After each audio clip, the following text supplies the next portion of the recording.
समन्ता चक्रवालेषु अत्रा गच्छन्तु देवता सद्धम्मं मुनिराजस्स सुनन्तु सग्गमुक्कदं ධම්මස්සවන කාලෝ අයං බදන්තා ධම්මස්සවන කාලෝ අයං බදන්තා ධම්මස්සවන කාලෝ අයං බදන්තා නමෝ තස්ස භගවතු අරහතෝ සම්මා සම්බුද්දස්ස නමෝ තස්ස භගවතු අරහතෝ සම්මා සම්බුද්දස්ස නමෝ තස්ස භගවතු අරහතෝ සම්මා සම්බුද්දස්ස සමාධින් භික්කවේ භාවේත සමාහිතෝ භික්කවේ භික්ඛු යතා භූතං පජානාති කිංච යතා භූතං පජානාති රූපස්ස සමුදයංච අත්තංගමංච වේදනාය සමුදයංච අත්තංගමංච සංඥාය සමුදයංච අත්තංගමංච සංඛාරාණං සමුදයංච අත්තංගමංච විඤ්ඤාණස්ස සමුදයංච අත්තංගමංචාති. ඒ අපගේ ශාස්තෘ වූ සම්මා සම්බුදුරජාණන් වහන්සේට අප හැම දෙනාගේම නමස්කාරය වේවා. භාග්‍යවතුන් වහන්සේ දේශනා කොට වදාළ ශ්‍රී සද්ධර්මයටද අපගේ නමස්කාරය වේවා. බුදුරජාණන් වහන්සේ දේශනා කොට වදාළ ධර්මයේ තුලින් සැනසුණු ආර්ය මහා සංඝරත්නයටද අපගේ නමස්කාරය වේවා. බුදුරජාණන් වහන්සේ අපට පැහැදිලි කළේ මේ ජීවිතය තුලදීම අවබෝධය කරා යන විදිහයි. අවුරුදු ගණනාවක් පුරාවට බුදුරජාණන් වහන්සේ දුර්ගේශ්වරීහි පරිේෂණ කළේ මේ ජීවිතයේදීම තවදුරටත් භවයකට වැටෙන්නේ නැතුව මේ දුක හමාර කරගන්න විදිහයි. ඒ දුක හමාර කරගන්න ශ්‍රාවකයෙකුට භාග්‍යවතුන් වහන්සේ මේ ජීවිතයේදීම අවබෝධය කරා යන විදිය අපට පැහැදිලි කරා. ඒකට අදාළ වටපිටාව ගැනත් අපට පැහැදිලි කළා. ඒ தત્ත්වය හදාගන්නවා නම් ඒ தત્ත්වය හදාගන්න ශ්‍රාවකයෙක්ගේ චර්යා ලක්ෂණ ගැනත් අපට පැහැදිලි කළා. බුදුරජාණන් වහන්සේ අපට මතක් කළා මොනවද යා වටපිටාව හැටියට සකස් කරගන්න ඕන කියලා. දැන් ඔය අපට තේරෙනවා දසුත්තර වගේ සූත්‍රවල කෙලින්ම ඒ පුද්ගලයාට පහසු වන විදියට නිවන කරාම යන ශ්‍රාවකෙක් වටපිටාව හදාගන්න ඕන විදිහ ගැන තමයි දේශනාවේ තියෙන්නේ. ඉතින් බොහෝ දහම් කාරණා තියෙනවා. දැන් මුලින්ම උපකාරය කොහොමද හදාගන්නේ? දැන් නිවන කරා යනවා නම් එකපාරම හිත නිවනට පත් කරගන්න බෑනේ පින්වත්නි. එකපාරම ජීවිතේ විදර්ශනාව පැත්තට අපේ අවධානය යොමු කරගන්න බෑ. එකපාරම සම්මා සමාධිය තුලින් සම්මා දිට්ඨිය ප්‍රත්‍යක්ෂ කරගන්න බෑ. සම්මා දිට්ඨිය තුලින් සම්මා දිට්ඨිය ප්‍රත්‍යක්ෂ කරන්න සම්මා සමාධිය තුලින් සම්මා වායාමයේ තුලින් උපකාරාර්ථය හදාගෙන සම්මා සතිය තුල Tamanගේ හිත පරිස්සම් කරගෙන ඉදිරියට යන ශ්‍රාවකෙක් නිරන්තරයෙන්ම ශක්තිමත් විය යුතු ධර්ම කොට්ටාසයන් පිළිබඳ බුදුරජාණන් වහන්සේ අපට මතක් කළා. උපකාරාර්ථය හදාගන්න ඕන විදිය. මොකෙන්ද උපකාරාර්ථය හදාගන්න? සතිච සම්පජඤ්ඤච. සති සම්පජඤ්ඤයෙන් උපකාරය හදාගන්නවා. හොඳට සිහිනුවන හදාගන්නවා. මෙතන සති සම්පජඤ්ඤය කියන්නේ සම්මා සතිය නෙමෙයි. සම්මා සතිය කියන්නේ වෙන එකක්. සති සම්පජඤ්ඤය කියන්නේ තව එකක්. එතකොට මේ බහුකාරා වශයෙන් බහු උපකාරා වශයෙන් උපකාරාර්ථයෙන් වැදගත් වෙන කාරණය තමයි සති සම්පජඤ්ඤය. හැම වෙලාවකම සිහිය පවත්ව ගන්නවා. දැන් ගොඩාක් දෙනෙකුට භාවනා කළත් භාවනා වලින් ප්‍රතිඵල නැති ගොඩක් දෙනෙකුට හේතුව තමයි ඒගොල්ලන්ගේ සති සම්පජඤ්ඤය නැහැ. ඒතර සති සම්පජඤ්ඤයෙන් වාසය කරලා යම් කෙනෙක් භාවනාවෙන් වාඩි වුණොත් ඒ භාවනාවෙන් වාඩි වෙන පුද්ගලයාට අවබෝධය කරා ඊටාම ඉක්මනින් අර ඉලක්කේ කරා යන්න පුළුවන්. උදාහරණයක් විදිහට භාවනා කරන්න කලින් පැය භාගයක් විතර යම් කෙනෙක් සිහිය පැවැත්වුවොත් සිහි නුවණ පැවැත්වුවොත් ඒ පැය භාගයක් කමාරක් සිහි නුවණ පවත්වන කෙනාට අර සම්මා සතිය දියුණු කරගන්න උපකාරයක්. ඒ කියන්නේ සති සම්පජඤ්ඤය කියලා කියන්නේ සිහි නුවණ පවත්වනවා. යනකොට එනකොට අඳිනකොට පළඳිනකොට කනකොට බොනකොට බොහොම සිහි නුවණ පවත්වනවා. නමුත් ගිහියෙකුට මේ පැය 24ෙම පින්වත්නි සිහි නුවණ පවත්ව ගන්න බෑ. ගිහියෙකුට ගිහියෙක්ගේ ජීවිතයේ සති සම්පජඤ්ඤය කියන්නේ බොහොම පොඩිවෙන් හදාගන්න පුළුවන් දෙයක් මුලින්. පැය 24ෙම එක දිගට සිහි නුවණ පවත්වන්න බෑ. හැබැයි භාවනාවකින් ප්‍රතිඵල ගන්න හිතාගෙන ඉන්නවා නම් භාවනාවක් තුලින් ඒ බඳු අත්දැකීමක් කරා යන්න හිතාගෙන ඉන්නවා නම් ඒ හිතාගෙන ඉන්න ශ්‍රාවකයා විසින් කාලාන්තරයක් සති සම්පජඤ්ඤය පුහුණු කරන්න ඕන. ඒ වගේම අඩුම පැය භාගයකටවත් කලින් සිහි නුවණ පවත්වන එක වැදගත්. ඒ කියන්නේ සති සම්පජඤ්ඤය තියාගන්න එක වැදගත්. අපි හිතමු උදේ 5:00ට විතර භාවනා කරනවා කියලා. එක්ක ගෙදර එහෙම ඇවිල්ලා සමහර අය නිදා ගන්න කිට්ටු වෙලා ටිකක් භාවනා කරන්න පුළුවන්. එයාට අදාළ විදියට එහෙම සැලැස්මක් හදාගෙන ඉන්නවා කියලා අපි හිතමු. දැන් අපි හිතමු 10ට භාවනා කරනවා. එතකොට එයාට පුළුවන් පැය භාගයක් විතර සති සම්පජඤ්ඤය හදාගන්න. ඒක තමයි බොහෝ උපකාර කරන ධර්මයේ නිවනට. පැය භාගයක් විතර සිහි නුවණ පවත්වනවා. පැය භාගයක් විතර සිහි නුවණින්ම වාසය කරනවා.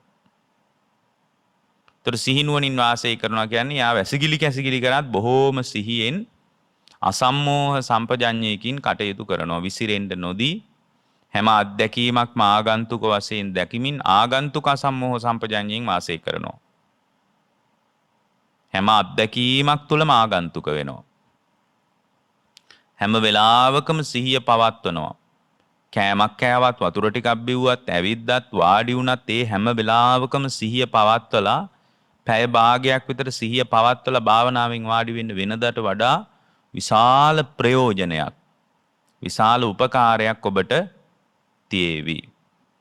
ඒක තමයි පින්වත්නි අපිට බොහෝ කොට උපකාර වන ධර්මය.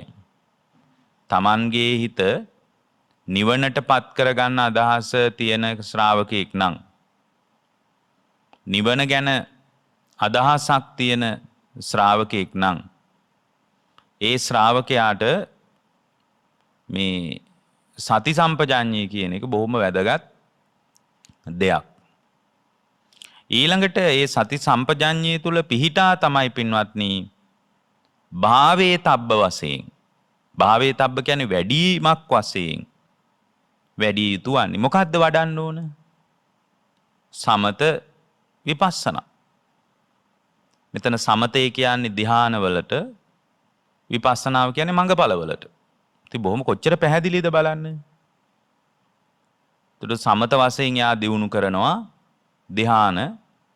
ඊට පස්සේ විපස්සනා වශයෙන් මගඵල ලබන්න අපිට පුළුවන් අර සප්තානුපස්සනාව පාවිච්චි කරන්නනේ. එතකොට සමතේනුත් අනුග්‍රහය හදා ගන්න ඕන, විපස්සනාව පැත්තෙනුත් අනුග්‍රහය හදා ගන්න ඕන. දැන් මෙතන සමතය කියලා කියන්නේ බොහොම වැදගත් දෙයක්.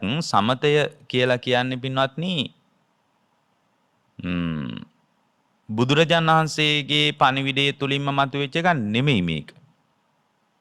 මේක ಭಾರತයේ භාවනාව සම්බන්ධ හැදෑරීමක් තිබ්බ ගුරුකුල අතර තිබුණු දෙයක්. එහෙම නැතු බුදුරජාණන් වහන්සේ හොයාගත් එකක් නෙමෙයි.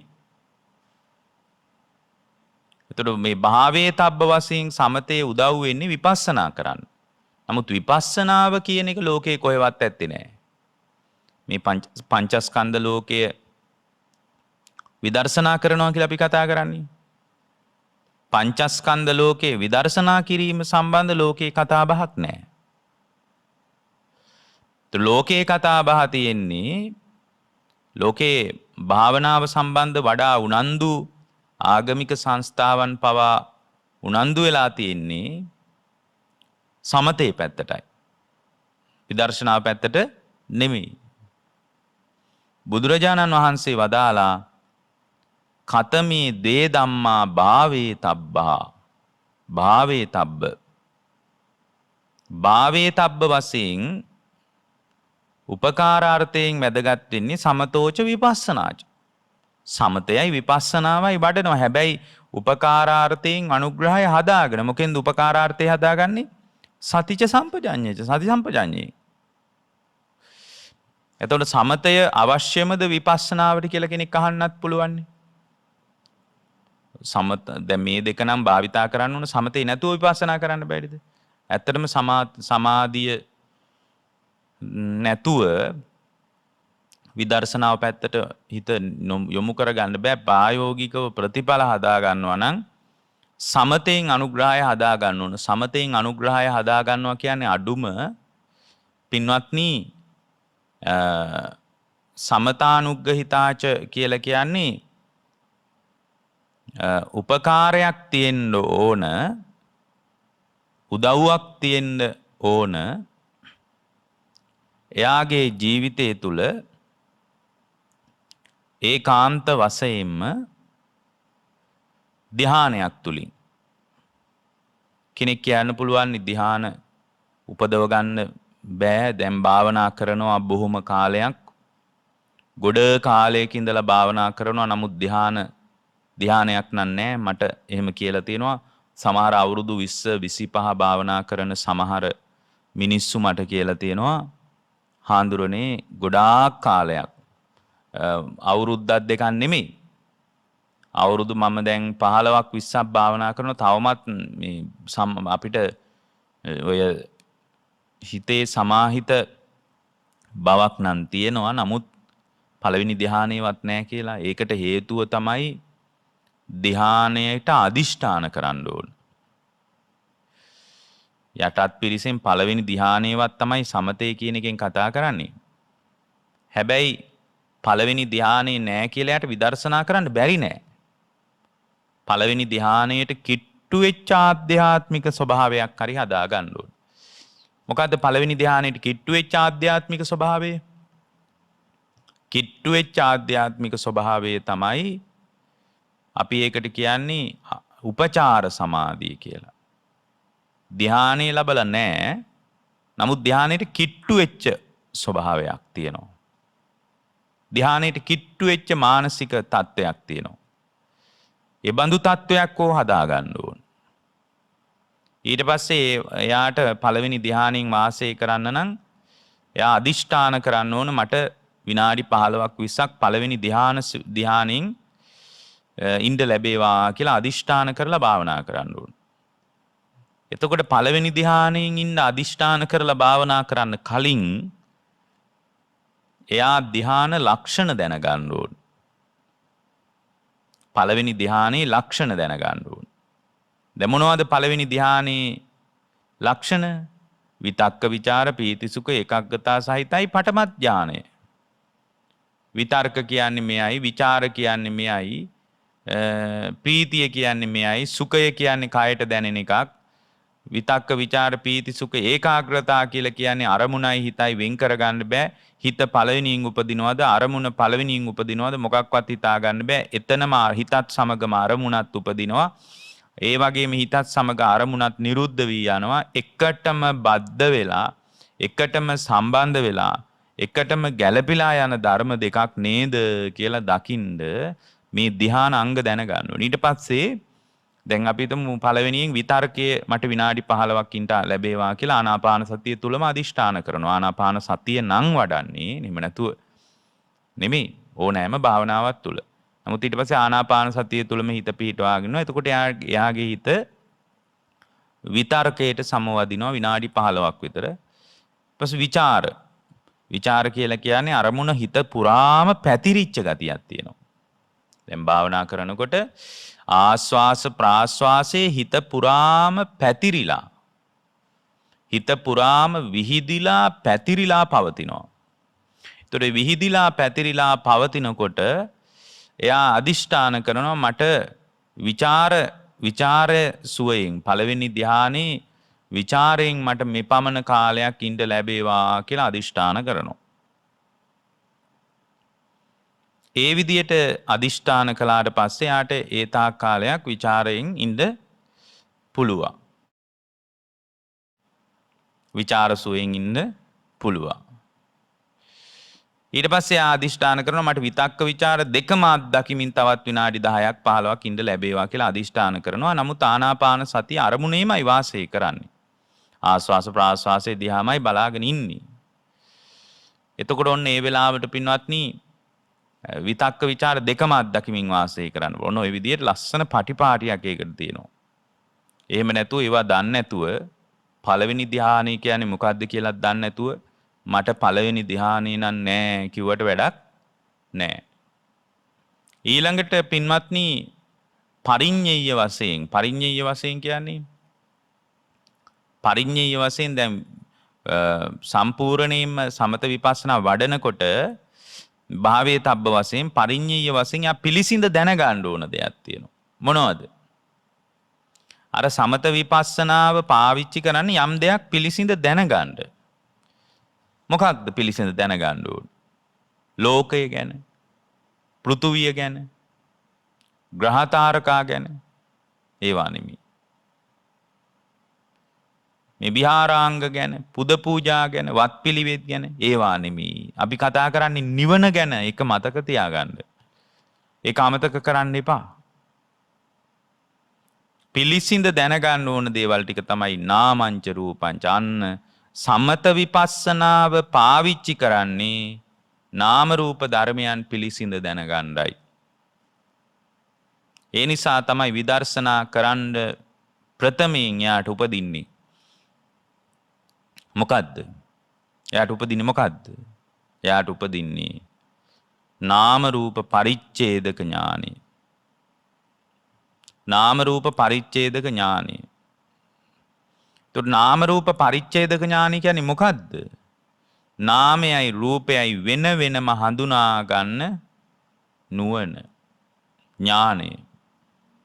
නාම රූප පරිච්ඡේදක ඥානෙ කියන්නේ මොකද්ද? නාමය මෙයයි රූපය මෙයයි කියලා හඳුන ගන්න නුවණ. විදර්ශනා ඥානවල පළවෙනියෙන් හදා ගන්න ඕන එක. නාමය කියන්නේ මෙහෙම එකක්, රූපය කියන්නේ මෙහෙම එකක්. පංචස්කන්ධේම බෙදනවා නාම රූප වලට. රූපය කියන්නේ රූපයට, වේදනා සංඥා සංකාර විඥාන කියන්නේ නාමයට. මේ හැම අත්දැකීමක් තුළම නාම රූප ධර්ම ටිකක් හට ගන්නවා, නිරුද්ධ වෙනවා විනා වෙන මොකක්වත් මෙතන නැහැ. වෙන කිසිම දෙයක් මෙතන නැහැ කියලා යා දැනගන්නවා.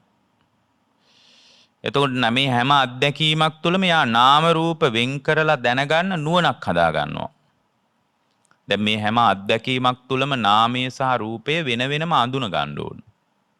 දැන් මේ බණ ඇහෙන වෙලාවෙත් ඔබ තුල නාම රූප ධර්ම ටිකක් ක්‍රියාත්මක වෙනවා හැර බණ අහවන කෙනෙක් හෝ බණ කියන කෙනෙක් ඉන්නවා කියලා දකින්න එපා.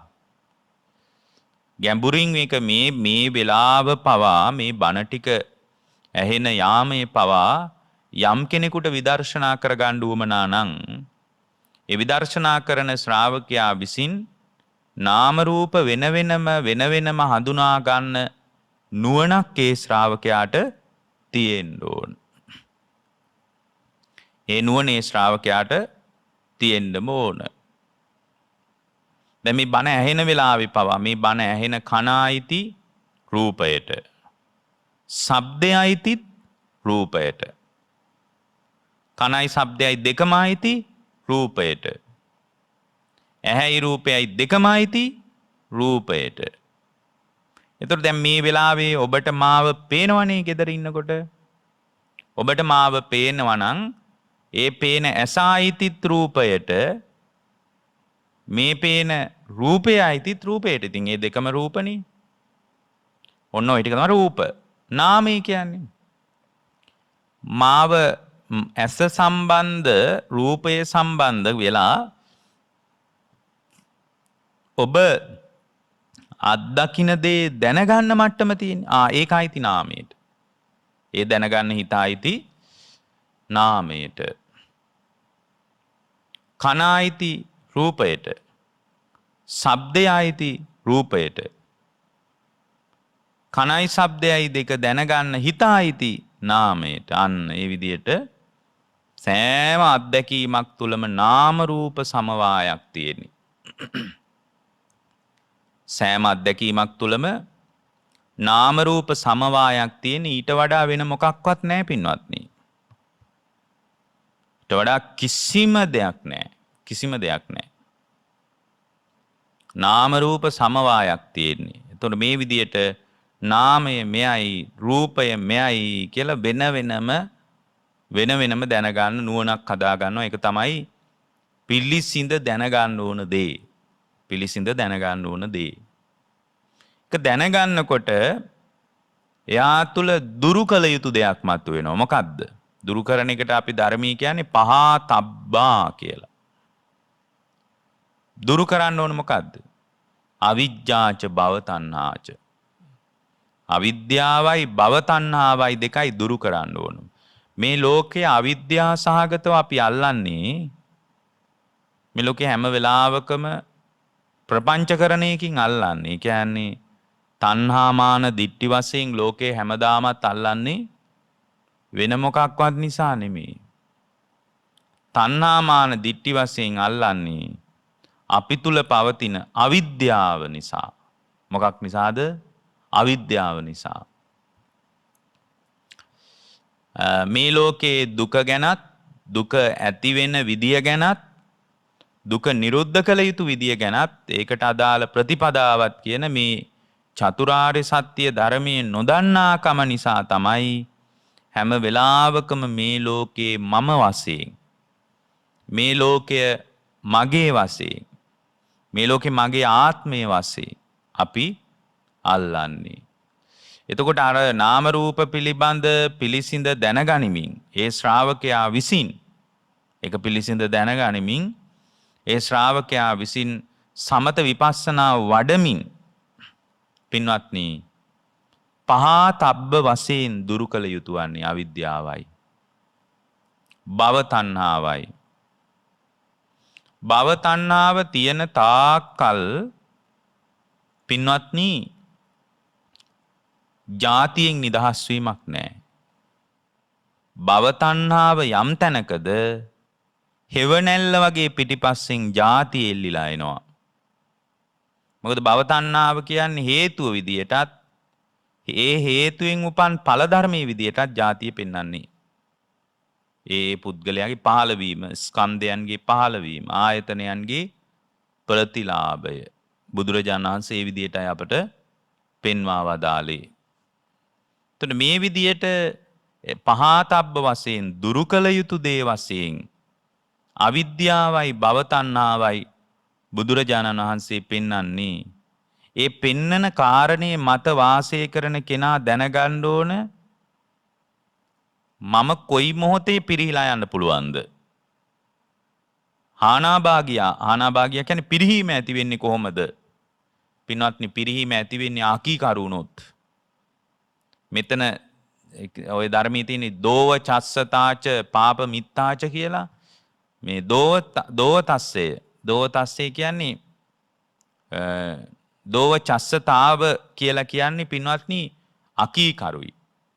අම්මට අකීකරුයි තාත්තට අකීකරුයි වගේ බොහෝම ලාමක අකීකරු කමක් නෙමෙයි තියෙන්නේ. ධර්මයේ තුල කීකරු නෑ. අර අපි කියනවනේ මේ පටිච්ච සමුප්පාද න්‍යාය බැන කීකරු වෙන්න කියලා. නමුත් එයා ඒකට කීකරු නෑ. දෘෂ්ටිය ඍජු නෑ අකීකරුයි. ඒ බඳු අකීකරු ශ්‍රාවකෙක් නම් ඒ අකීකරුභාවයේ පදනම් කරගෙන එයා තුල හානාභාගියා පිරිහීමක්මයි ඇති වෙන්නේ. පිරිහීමක්මයි ඇති වෙන්නේ.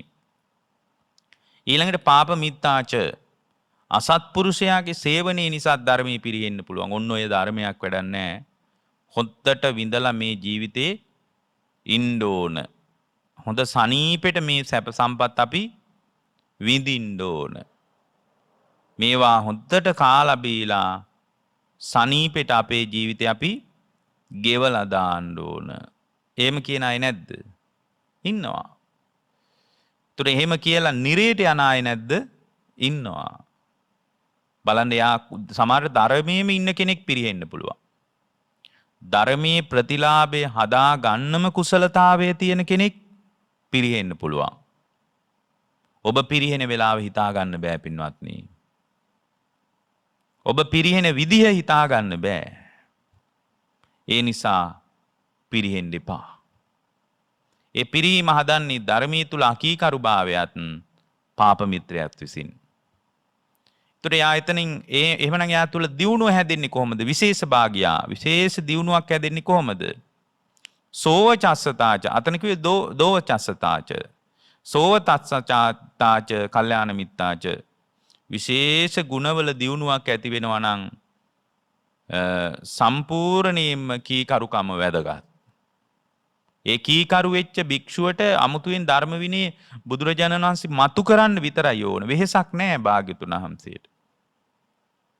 බුදුරජාණන් වහන්සේ එක දේශනාවකදී මතක් කරනවා පින්වත් මහණෙනි මට මේ මුල් කාලේ භික්ෂුව පාලනය කරන්න හරි පහසුයි කියනවා.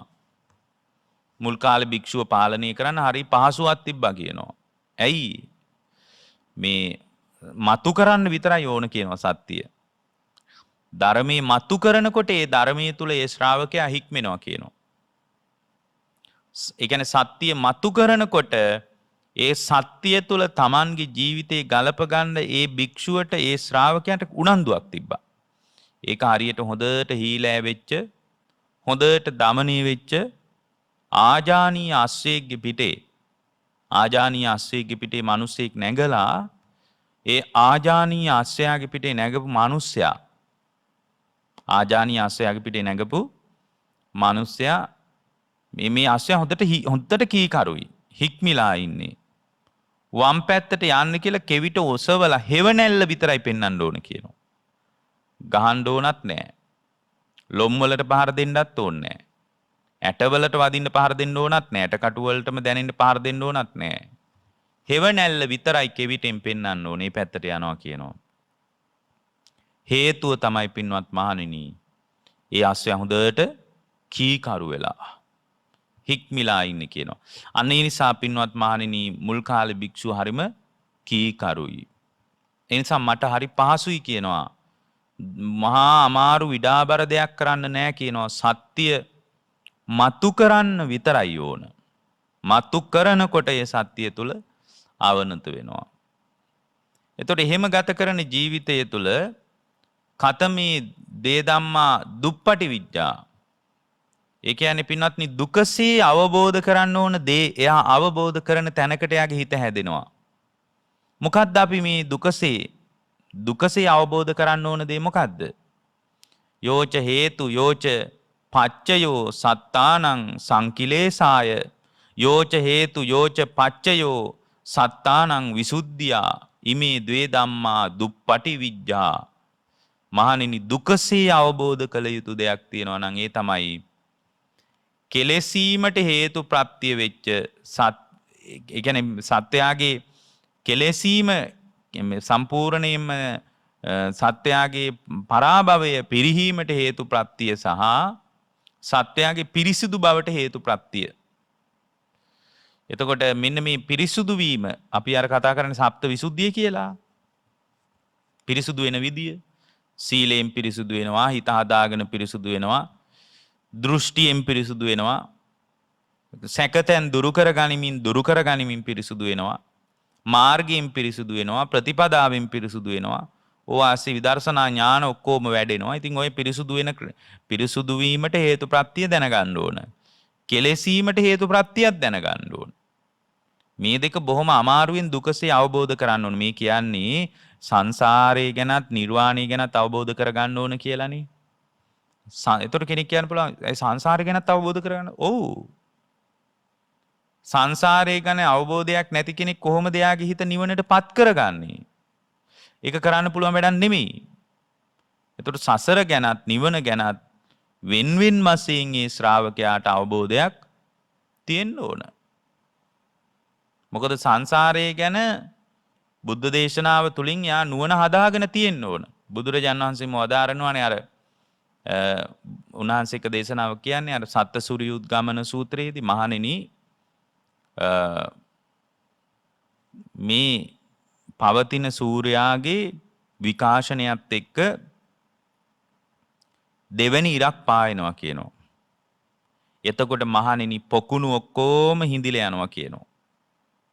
ඒ ඔක්කොම හිඳිලා යනකොට පින්වත් මහණෙනි මේ ජනයාට පවතින්න බෑ කියනවා. සත්වයාට පවතින්න බෑ කියනවා. මේකෙන් තේරුම් ගන්න මහණෙනි සියලු සංස්කාරම අනිත්‍යයි කියලා. අප්‍රමාදීව ධර්මාවබෝධයට මුනන්දු වෙන්න ඕන කියලා මහණෙනි දැනගන්න කියනවා. ඊට පස්සේ කාලාන්තරයක් යනකොට මහණෙනි තුන්වෙනි ඉරකුත් ලෝකේ පහය වෙනවා කියනවා. එතකොට මිනිස්සු කවුරුත් මේකේ නෑ. විශාල ගංගා හිඳෙන්න පටන් ගන්නවා කියනවා. ඒවා හිඳීගෙන යනවා කියනවා. තුන්වෙනි ඉර පායනකොට එක ඉරක් පායලා දවල්ට ඉන්නකොට කොහොමද? ඉරවල් 3ක් පෑවුවම හිතා ගන්න එන. විශාල ගංගා හිඳෙනවා කියනවා. මේ ලෝකේ විනාශ වෙන විදිය. මේ පෘථුවිය විනාශ වෙලා යන විදිය. මේක නිකන් පුරාවෘතයක් වගේ කියනකොට මිනිස්සු හිතන්නේ අපිව නලවන්න, සනසන්න, අපිව බය කරන්න කිව්වා කියලා. මොකද බටහිර ලෝකයකට මේ වගේ එකක් හිතා ගන්න බෑනේ. ඉතින් තුන්වෙනි ඉර පායනකොට විශාල ගංගා හිඳෙනවා කියනවා. මහණෙනි එකෙන් දැනගන්න කියනවා සියලු සංස්කාරම අනිත්‍යයි කියලා. අප්‍රමාදීව ධර්මාවබෝධ කරන එකමයි වටින්නේ කියලා දැනගන්න කියනවා. මහණෙනි ඔහොම කල්ප ගානක් අවුරුදු දහස් ගානක් යනකොට පින්වත් මහණෙනි හතරවෙනි ඉරක් පායනවා. එතකොට අර විශාල ගංගාවලට හේතු වෙච්ච විශාල විල් තියෙනවා. අනෝතත්ත විල වගේ විශාල විල් තියෙනවා.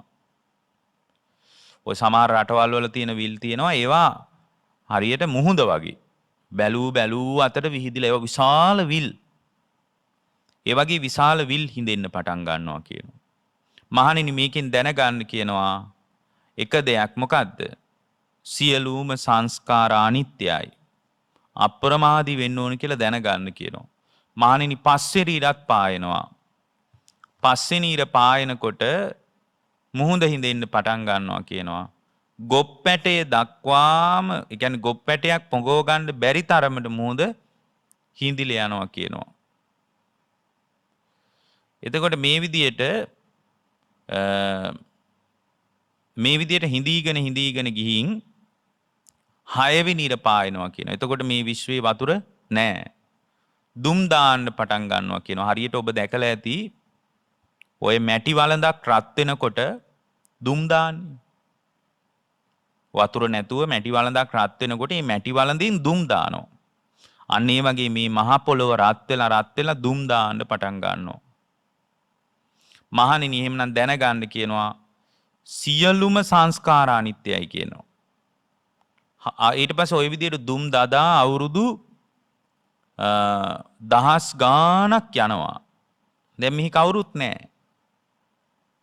කාලයක් යනකොට පින්වත්නි 7 වෙනි ඉරකුත් පායනවා කියනවා. ඒ 7 වෙනි ඉර පායනකොට පෘථුවිය අලු දූවිලි වෙලා යනවා කියනවා.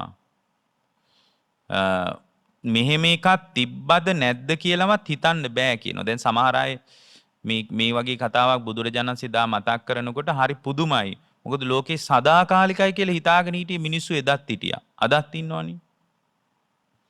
එතන මේ විදියට හත්වෙනි ඉර පායනකොට මේක දුම් දාලා පුපුරලා යනවා කියනවා. මහණෙනි මෙහෙම එකක් තිබ්බද නැද්ද කියලාවත් හොයාගන්න බෑ කියනවා. මෙහෙම එකක් තිබ්බද නැද්ද කියන කතාවක් හොයන්න බෑ කියනවා. එතකොට මේ සතුන් ආබස්සර නමින් ආලෝකයේ විහිදෙන සත්තු කොට්ටාසයක් බවට පත් වෙනවා කියනවා. ආලෝකයේ විහිදෙන මේ ආබස්සර කායික සත් ඒක ලෝක ධර්මතාවයක් කියනවා.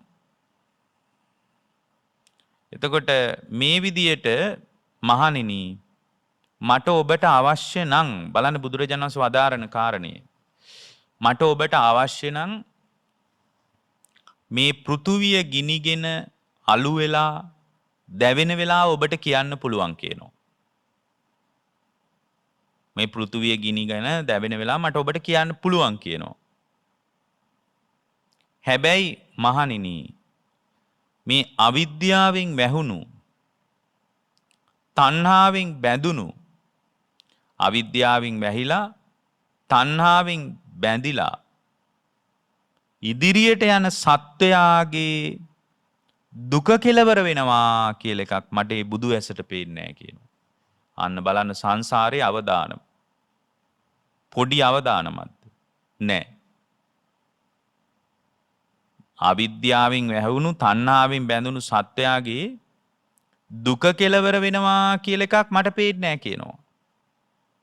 එහෙම එකක් මට පේන්නේ නැහැ කියනවා. එහෙමනම් එකකින් අපි එකක් තේරුම් ගන්න ඕන මේ සංසාරය ගැනත් අපිට නුවණක් තියෙන්න ඕන. සත්වයාගේ පිරිසුදු බව ගැනත් අපිට දුකසේ අවබෝධ කරගන්නම ඕන. ඊට පස්සේ එතන ඒ වාසය කරන ශ්‍රාවකයා විසින් උපදවා ගන්න ඕන දෙයක් තියෙනවා. දේ ඥානයක්. මොකද්ද? කයේ ඥානං අනුප්පාද ඥානං කියන එක. ඉපදීම ක්ෂය වීමේ ඥානයත් අනුත්පාද ඥානයත්.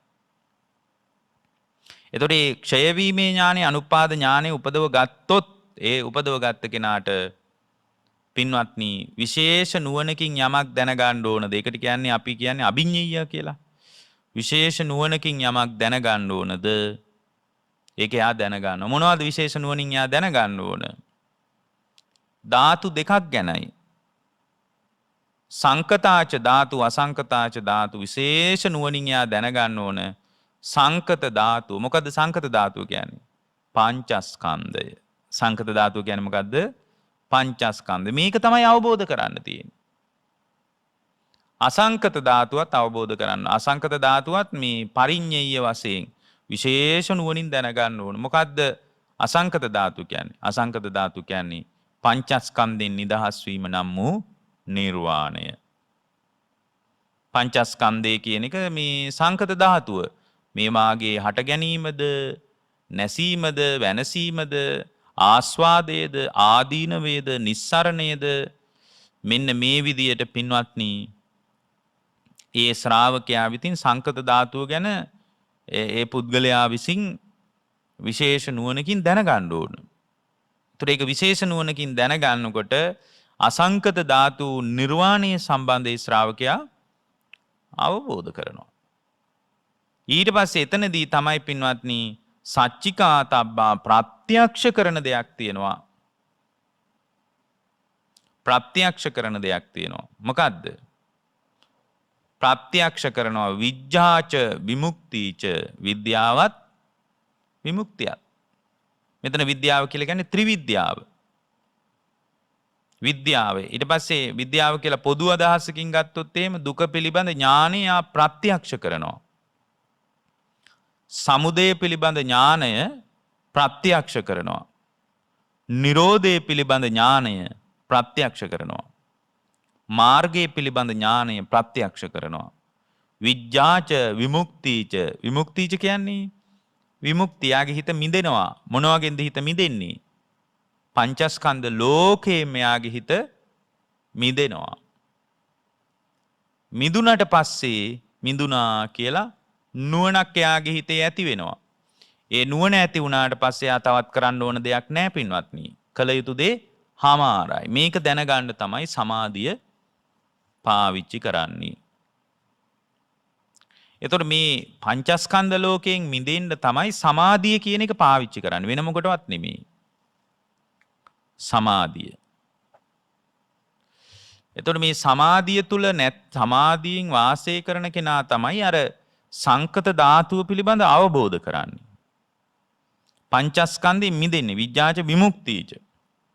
විමුක්තියට හිත පත් කරගන්නේ. ඒකනේ අපි අර ගාථාවේ මේ දේශනාවේ පාඨේ මතක් කරේ. සමාධින් භික්කවේ භාවේත සමාහිතෝ භික්කවේ භික්ඛු යථා භූතං පජානාති. මහණෙනි සමාධිය දියුණු කරගන්න සමාධිය ඇති භික්ෂුවයි ලෝකේ යථාර්ථය අවබෝධ කරන්නේ. වෙන කෙනෙකුට යථාර්ථය අවබෝධ කරන්න බෑ. කවර යථාර්ථයක්ද? කිංච යථා භූතං පජානාති.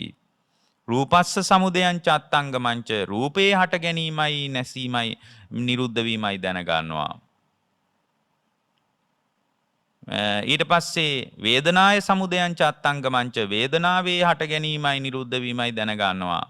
සංඥාය සමුදයං චත්තංගමංච සංඥාවේ හට ගැනීමයි නිරුද්ධ වීමයි දැනගන්නවා. සංකාරාණං සමුදයං චත්තංගමංච සංස්කාරයන්ගේ හට ගැනීමයි නිරුද්ධ වීමයි දැනගන්නවා. විඥානස්ස සමුදයං චත්තංගමංච විඥානයේ හට ගැනීමයි නිරුද්ධ වීමයි දැනගන්නවා. එතකොට මේක දැනගන්නකොට අපිට මේක දැනගන්න බැරි වෙච්ච නිසා තමයි අපිට මේ අසංකත ධාතුව පිළිබඳව අවබෝධ කරන්න බැරි වෙලා තියෙන්නේ. අපිට අසංකත ධාතුව පිළිබඳ අවබෝධ කරගන්න බැරි වෙලා තියෙන්නේ අපිට සමාධිය තුලින් මේ කාරණේ හරියට තේරුම් ගන්න බැරි වෙච්ච නිසා. වෙන මොකුත් නිසා නෙමෙයි. සමාධිය තුලින් මෙයා දැනගන්නේ මෙන්න මේ කියන කාරණා ටිකයි යථාභූත ඥානයයි ඇත්තම කතාවයි ආයේ මේකෙන් දැනගන්නේ. ඊට පස්සේ සමාධිය තුල වාසය කරන කෙනා දැනගන්නවා කෝච බික්කවේ රූපස්ස සමුදයංච කෝච බික්කවේ මේ රූපස්ස සමුදයෝ. මොකද්ද රූපේ හට ගැනීම කියලා කියන්නේ? පින්වත්නි මොකද්ද රූපේ හට ගැනීම කියලා කියන්නේ? රූපේ හට ගැනීම යනු මොකද්ද? ඒක යා දැනගන්න ඕන. එතකොට සංකත ධාතුවයි අසංකත ධාතුවයි දැනගන්නවා කියන්නේ ඒකයි. පංචස්කන්ධයේ ඇතිවීම දැනගන්නවා අසංකත ධාතුව වෙච්ච නිර්වාණය සාක්ෂාත් කරගන්නවා. ඒ කියන්නේ පංචස්කන්ධයෙන් මිදෙනවා. සාක්ෂාත් කරන දේ තමයි විඥා විමුක්තිය. විමුක්තිය කියන්නේ මේ ලෝකයෙන් මිදෙන එක. ලෝකයෙන් කියන්නේ පංචස්කන්ධ ලෝකයෙන් මිදෙන එක. ඉද බික්කවේ බික්කු අභිනන්දති අභිවදති අජ්ජෝසාය තිට්ඨති. සාමාන්‍ය ලෝකයේ රූපය සතුටෙන් පිළිගන්නවා. අභිනන්දති. අභිවදති. රූපය සතුටෙන් පිළි අරගෙන ඒ සතුටෙන් පිළි අරගෙන රූපයේ සම්බන්ධය කතා කරනවා. අජ්ජෝසාය තිට්ඨති. ඊට පස්සේ ආ රූපයට බැහැගෙන ඉන්නවා මම කියලා. ඕක තමයි සාමාන්‍ය කෙනෙක්ගේ ස්වභාවය. රූපයට බැහැගෙන ඉන්නවා මම කියලා. රූපං අභිනන්දති අභිවදති අජ්ජෝසාය තිට්ඨති. රූපයේම සතුටෙන් පිළි අරගෙන රූපයේම සතුටෙන් පිළි අරගෙන කතා කරමින් රූපයටම බැහැගෙන ඉන්න ජීවිතයක් නෙමෙයිද අපට තියෙන්නේ. එහෙම එකක්. මේකට කියන්නේ සක්කාය දිට්ඨිය කියලා. මම කියලා හිතන්නේ. මගේ ආත්මය. මේක තමයි සක්කාය දිට්ඨිය කියලා හිතන්නේ. රූපේ තුල ආත්මයක් තියෙනවා. ආත්මේ රූපවත්.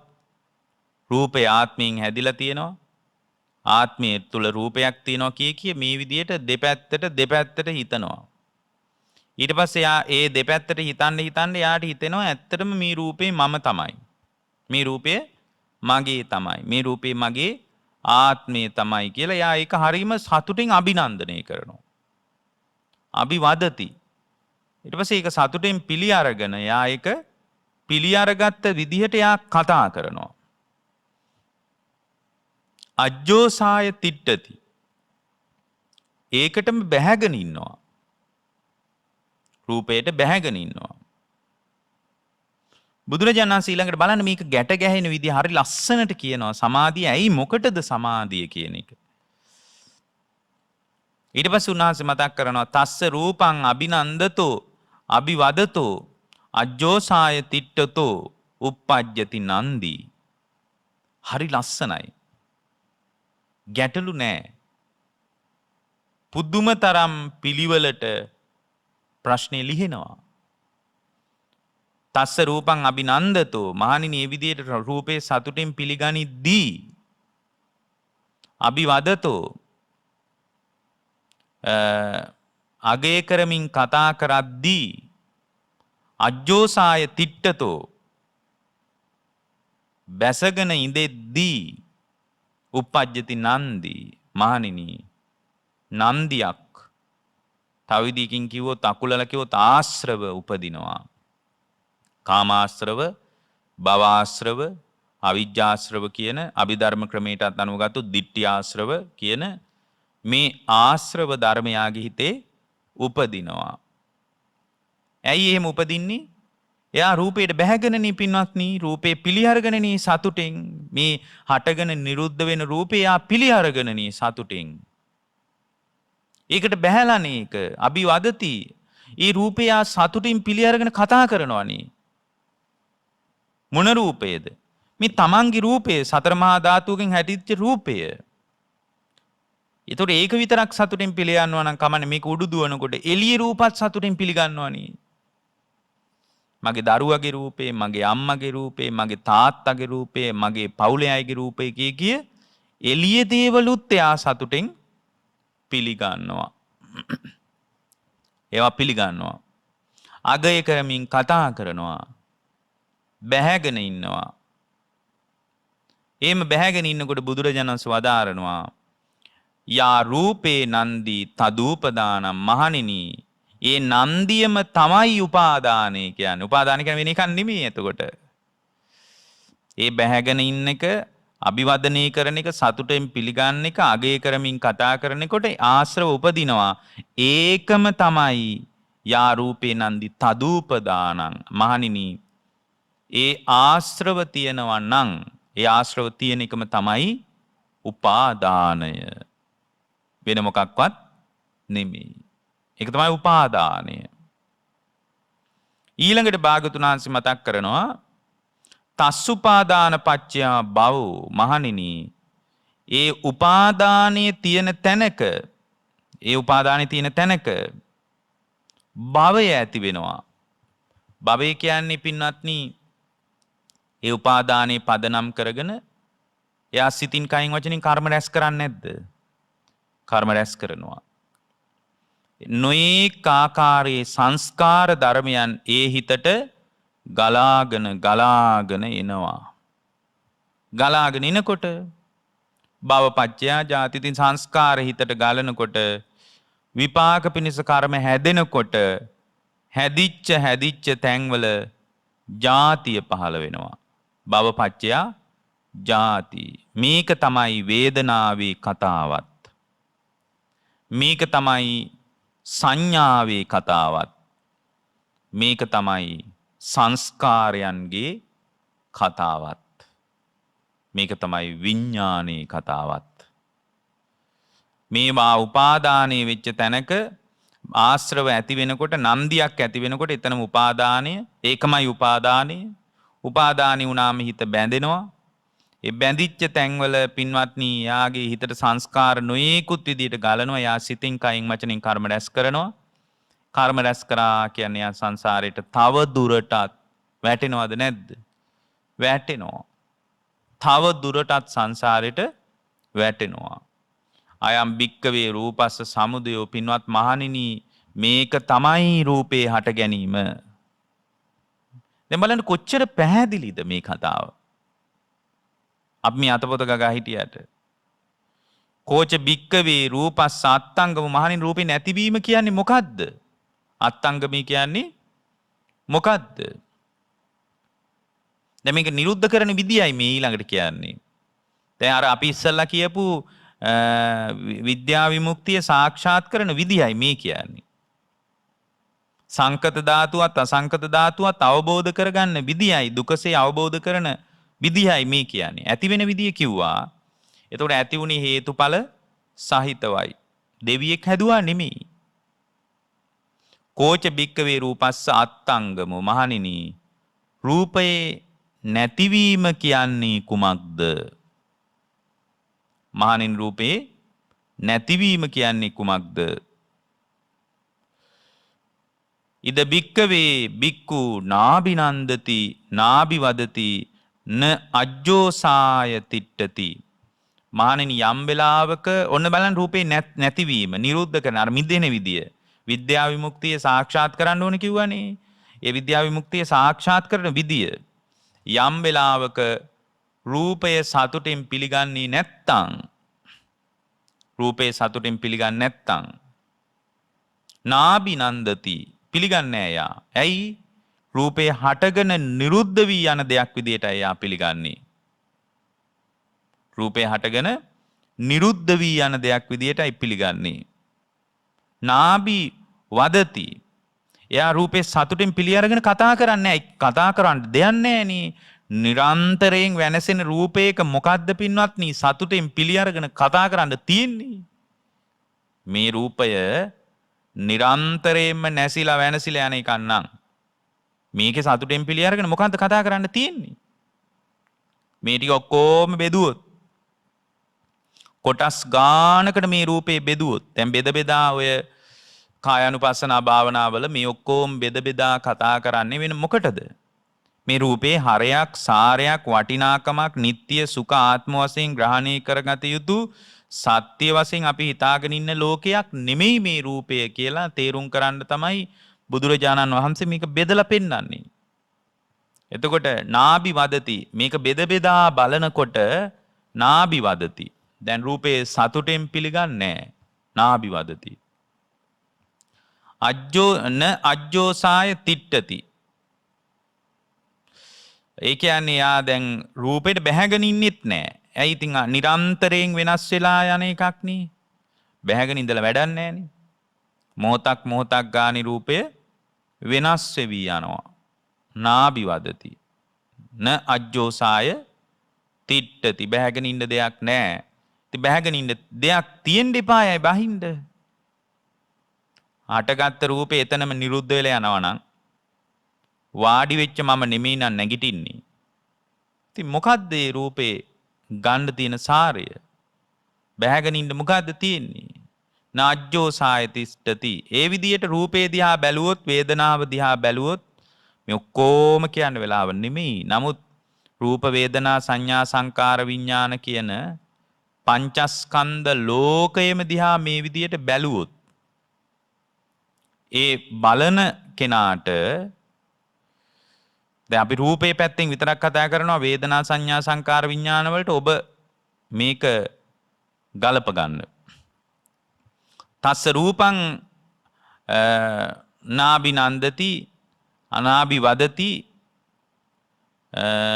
අනජ්ජෝ සාය තිට්ඨතෝ යා රූපේ නන්දිසා නිරුජ්ජති. රූපේ සතුටෙන් පිළිගන්නේ නැත්තම් සතුටෙන් පිළි අරගෙන කතා කරන්නේ නැත්තම් අපි කියනවට නෙමෙයි තමන්ගේම හිත තුලින් රූපේ කතාව දැනගෙන සතුටෙන් පිළි අරගෙන බැසගෙන කතා කරන්නේ නැත්තම් බැසගෙන ඉන්නෙත් නැත්තම් පින්වත්නි උන්වහන්සේ මතක් කරනවා යා රූපේ නන්දි සා නිරුජ්ජති. මහණෙනි එතන රූපය නිරුද්ධ වෙලා යනවා. රූපේ නිරුද්ධයි.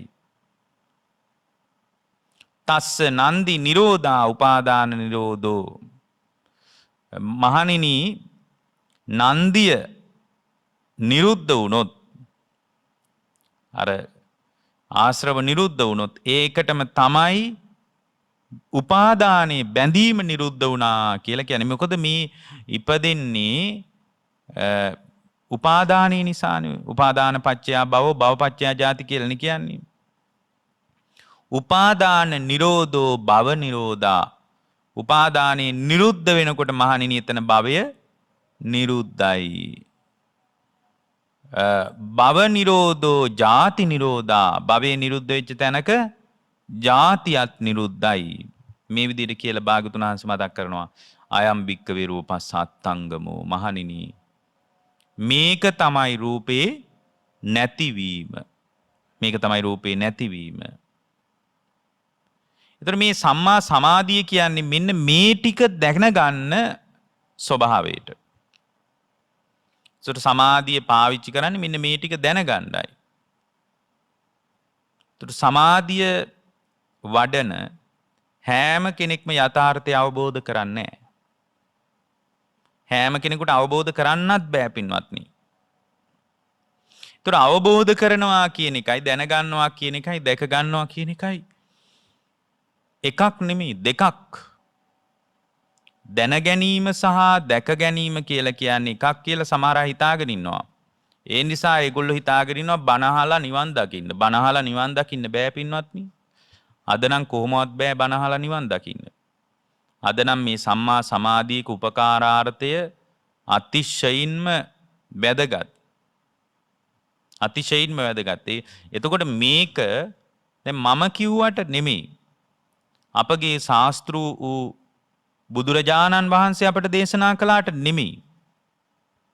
තමන්ගේම సంతానගත අවබෝධයක් බවට අපි මේක පත් කරගන්න ඕන. තමන්ගේම సంతానගත අවබෝධයක් බවට අපි පත් කරගන්න ඕන. එතකොට ඒ අවබෝධයක් බවට පත් කරගත්තාම මේක බුදුරජාණන් වහන්සේගේ අවබෝධය නෙමෙයි අපි දකින්නේ. ඒ අවබෝධය භාග්‍යවතුන් වහන්සේගේ අවබෝධය සීමාවක් නැහෙනේ. ඒ අසීමාන්තික අවබෝධයකින් අපිට දේශනා කළා. ඒකට අපි සුතමේ ඥානයක් විදිහට අපි ඒක දියුණු කරගන්නවා. භාග්‍යවතුන් වහන්සේ කිරී අසීමිත ගෞරවයෙන් සුතමේ ඥානයක් විදිහට දියුණු කරගන්නවා. එතකොට මේ දියුණු කරගත්තට මදි. භාවනාමය ඥානෙ උපදින්නේ සම්මා සමාධියත් එක්කයි. සම්මා සමාධියක් නැති තැනක භාවනාමය ඥානයක් උපදින්නේ නැහැ. ඒක මේ සම්මා සමාධියෙන් තමයි තමන්ගේම අවබෝධයක් බවට හදාගන්නේ. කියන්නේ තමන්ගේ හිතින්ම මේ ටික දැක ගන්නවා. කවුරුවත් වෙන කෙනෙක් කිව්වට නෙමෙයි. තමන්ගේම හිතින් දැක ගන්නවා. එක වෙලාවක චිත්ත ගෘහපතියා නිගණ්ඨනාද පුත්තට හම්බ වෙනවා. චිත්ත ගෘහපතියා නිගණ්ඨනාද පුත්තට හම්බ වෙලා නිගණ්ඨනාද පුත්ත සමග කතා බහක් යෙදෙනවා. චිත්ත ගෘහපතියා කියලා කියන්නේ අනාගාමි කෙනෙක්. පිරිමියෙක් නම් මහණෙනි චිත්ත වගේ වෙන්න කියලයි බුදුරජාණන් වහන්සේ වදාළේ. අනේපිඬු සිටුවරයා වගේ වෙන්න කිව්වේ නෑ. අනාගාමී ශ්‍රාවකයෙක්නේ චිත්ත ගෘහපතියා කියන්නේ. චිත්ත වගේ වෙන්න කිව්වේ. දැන් ওই චිත්ත ගෘහපතියාට මේ සම්පූර්ණ නිගණ්ඨනාද පුත්ත අභිමුඛ වුණාම මුණ ගැහුණාට පස්සේ අනේපිඬු සිටුවරයා චිත්ත ගෘහපතියා දෙදෙනා අතර යම් සාකච්ඡාවක් ඇති වෙනවා. මොකද්ද සාකච්ඡාව? ඇති වුණ සාකච්ඡාව තමයි චිත්ත ගෘහපතියාත් මේ චිත්ත ගෘහපතියාත් නිගණ්ඨනාද පුත්තත් අතර ඇති වෙනවා. නිගණ්ඨනාද පුත්ත අහනවා ඔබ ශ්‍රමණ ගෞතමයන්ගේ ප්‍රධාන පෙළේ ශ්‍රාවකෙක්. ඔබ ශ්‍රමණ ගෞතමයන්ගේ ප්‍රධාන පෙළේ ශ්‍රාවකෙක් කියලා මේ ප්‍රදේශයේ පුරාම කතාවක් පැතිරිලා යනවා. ඔය ශ්‍රමණ ගෞතමයන් වහන්සේ විතක්ක ਵਿਚාර නැති ධානයක් දේශනා කරනවා කියලා අපි අහලා තියෙනවා. එතකොට විතක්ක ਵਿਚාර නැති ධානයක් දේශනා කරනවා කියලා මම අහලා තියෙනවා. එතකොට විතක්ක ਵਿਚාර නැති දේශනාවක් ධානයක් බුදුරජාණන් වහන්සේ දේශනා කරනවා කියලා මම ඕන තරම් අහලා තියෙනවා. ඒ විදි එකක් ඔබ විශ්වාස කරනවද? ඔය වගේ කතාවක් ඔබ විශ්වාස කරනවද? දැන් මේ කහන්නේ කාගෙන්ද? අහන්නේ නිගණ්ඨනාද පුත්ත චිත්ත ගෘහපතියාගෙන්. එතකොට චිත්ත ගෘහපතියා කියනවා මම අදහන්නේ නැහැ එහෙම එකක්. විතක්ක ਵਿਚාර නැති ධානයක් දේශනා කරනවා කියලා මං අහන්නේ නැහැ. මම ඒක අදහන්නේ නැහැ කියනවා. මං ඒක විශ්වාස කරන්නෙත් නැහැ කියනවා. එතකොට අර නිගණ්ඨනාථ පුත්ත Tamanගේ පිරිස දිහා බලනවා. බලලා කියනවා බලලා පොඩි කටේ කොනකින් ඔච්චමට hina වෙනවා. hina වෙලා කියනවා බලන්න ශ්‍රමණ ගෞතමයන්ගේ ප්‍රධාන පෙළේ ශ්‍රාවකයෙක් කියන කතාව. ශ්‍රමණ ගෞතම බල හරි ලස්සනයි. ශ්‍රමණ ගෞතමයන්ගේ ප්‍රධාන පෙළේ ශ්‍රාවකයෙක් කියන කතාව බලන්න. දැන් මේ බුදුරජාණන් වහන්සේව සරණ ගියා කියලාම කියන එහෙම කීර්තියක් මේ ಭಾರತේ පැතිරිලා යන චිත්ත වගේ කෙනෙක්ම කියනවා ශ්‍රමණ ගෞතමය විතක්ක ਵਿਚාර නැති ධානයක් දේශනා කරනවා කියලා විශ්වාස කරන්නේ නැහැ කියලා. අදහන්නේ නැහැ කියලා. එතකොට නිගණ්ඨනාථ පුත්තට චිත්ත ගෘහපතියා කියනවා ඔව් මම විශ්වාස කරන්නේ තමයි. මං ඒ වගේ තත්වයක් විශ්වාස කරන්නේ තමයි. හැබැයි මං අදහන්නෙත් නෑ තමයි. හරි ලස්සනයි. හැබැයි මම ඒක අත්දකින්නවා. විශ්වාස කරන්නෙත් නෑ අදහන්නෙත් නෑ. හැබැයි මං මේ தত্ত্বය අත්දකින්නවා. මං ඒක අත්දකින්න தত্ত্বයක්. ඒ කියන්නේ දැන් මේ අවබෝධය මේ අපි කියන දේවල් අත්දකින්න ඕන. එක එක හාමුදුරුවෝ කිව්වට වැඩක් නැහැ. එතකොට ඒ වගේම පින්වත්නි තවත් කෙනෙක් කිව්වට අපිට කිසි තේරුමක් නැහැ මේක. බුදුරජාණන් වහන්සේ දේශනා කරපු දේශනාවේ අපට අනුග්‍රහය තියෙන සුතමේ ඥානයකට විතරයි. එතනින් එහාට භාග්‍යවතුන් වහන්සේට කරලා දෙන්න දෙයක් නැහැ. හැබැයි බුදුරජාණන් වහන්සේ අපිට ඉලක්කෙට මේ සත්‍ය වූ පණිවිඩය පිළිබඳ කතාව මතු කරලා දැක්කුවා. ඉලක්කයට මතු කරලා දැක්කුවා. එතකොට මේ මතු කරපු ධර්මය අත්දකින්න තියෙන්නේ තමාගේ సంతානය තුලින්. ඒ අත්දකින්න තමයි සම්මා සමාධිය උදව් වෙන්නේ. ඒ අත්දැකීම පිණිස සම්මා සමාධිය උදව් වෙනවා. එතකොට මේ සම්මා සමාධිය කියලා කියන්නේ බුදුරජාණන් වහන්සේ වදාළේ සම්පූර්ණයෙන්ම මේ ලෝකයම විදර්ශනා කරන නුවණ. එතකොට මේ ලෝකයේම විදර්ශනා කරන නුවණට උපකාරාර්ථය හදලා දෙන්නේ මේ රූප වේදනා සංඥා සංකාර විඥාන කියන පංචස්කන්ධ ලෝකයේ හට ගැනීමයි නිරුද්ධ වීමයි දකින ස්වභාවය. ඒ දකින ස්වභාවය තමයි සම්මා සමාධිය තුලින් අපි ප්‍රත්‍යක්ෂ කර ගන්නෙ.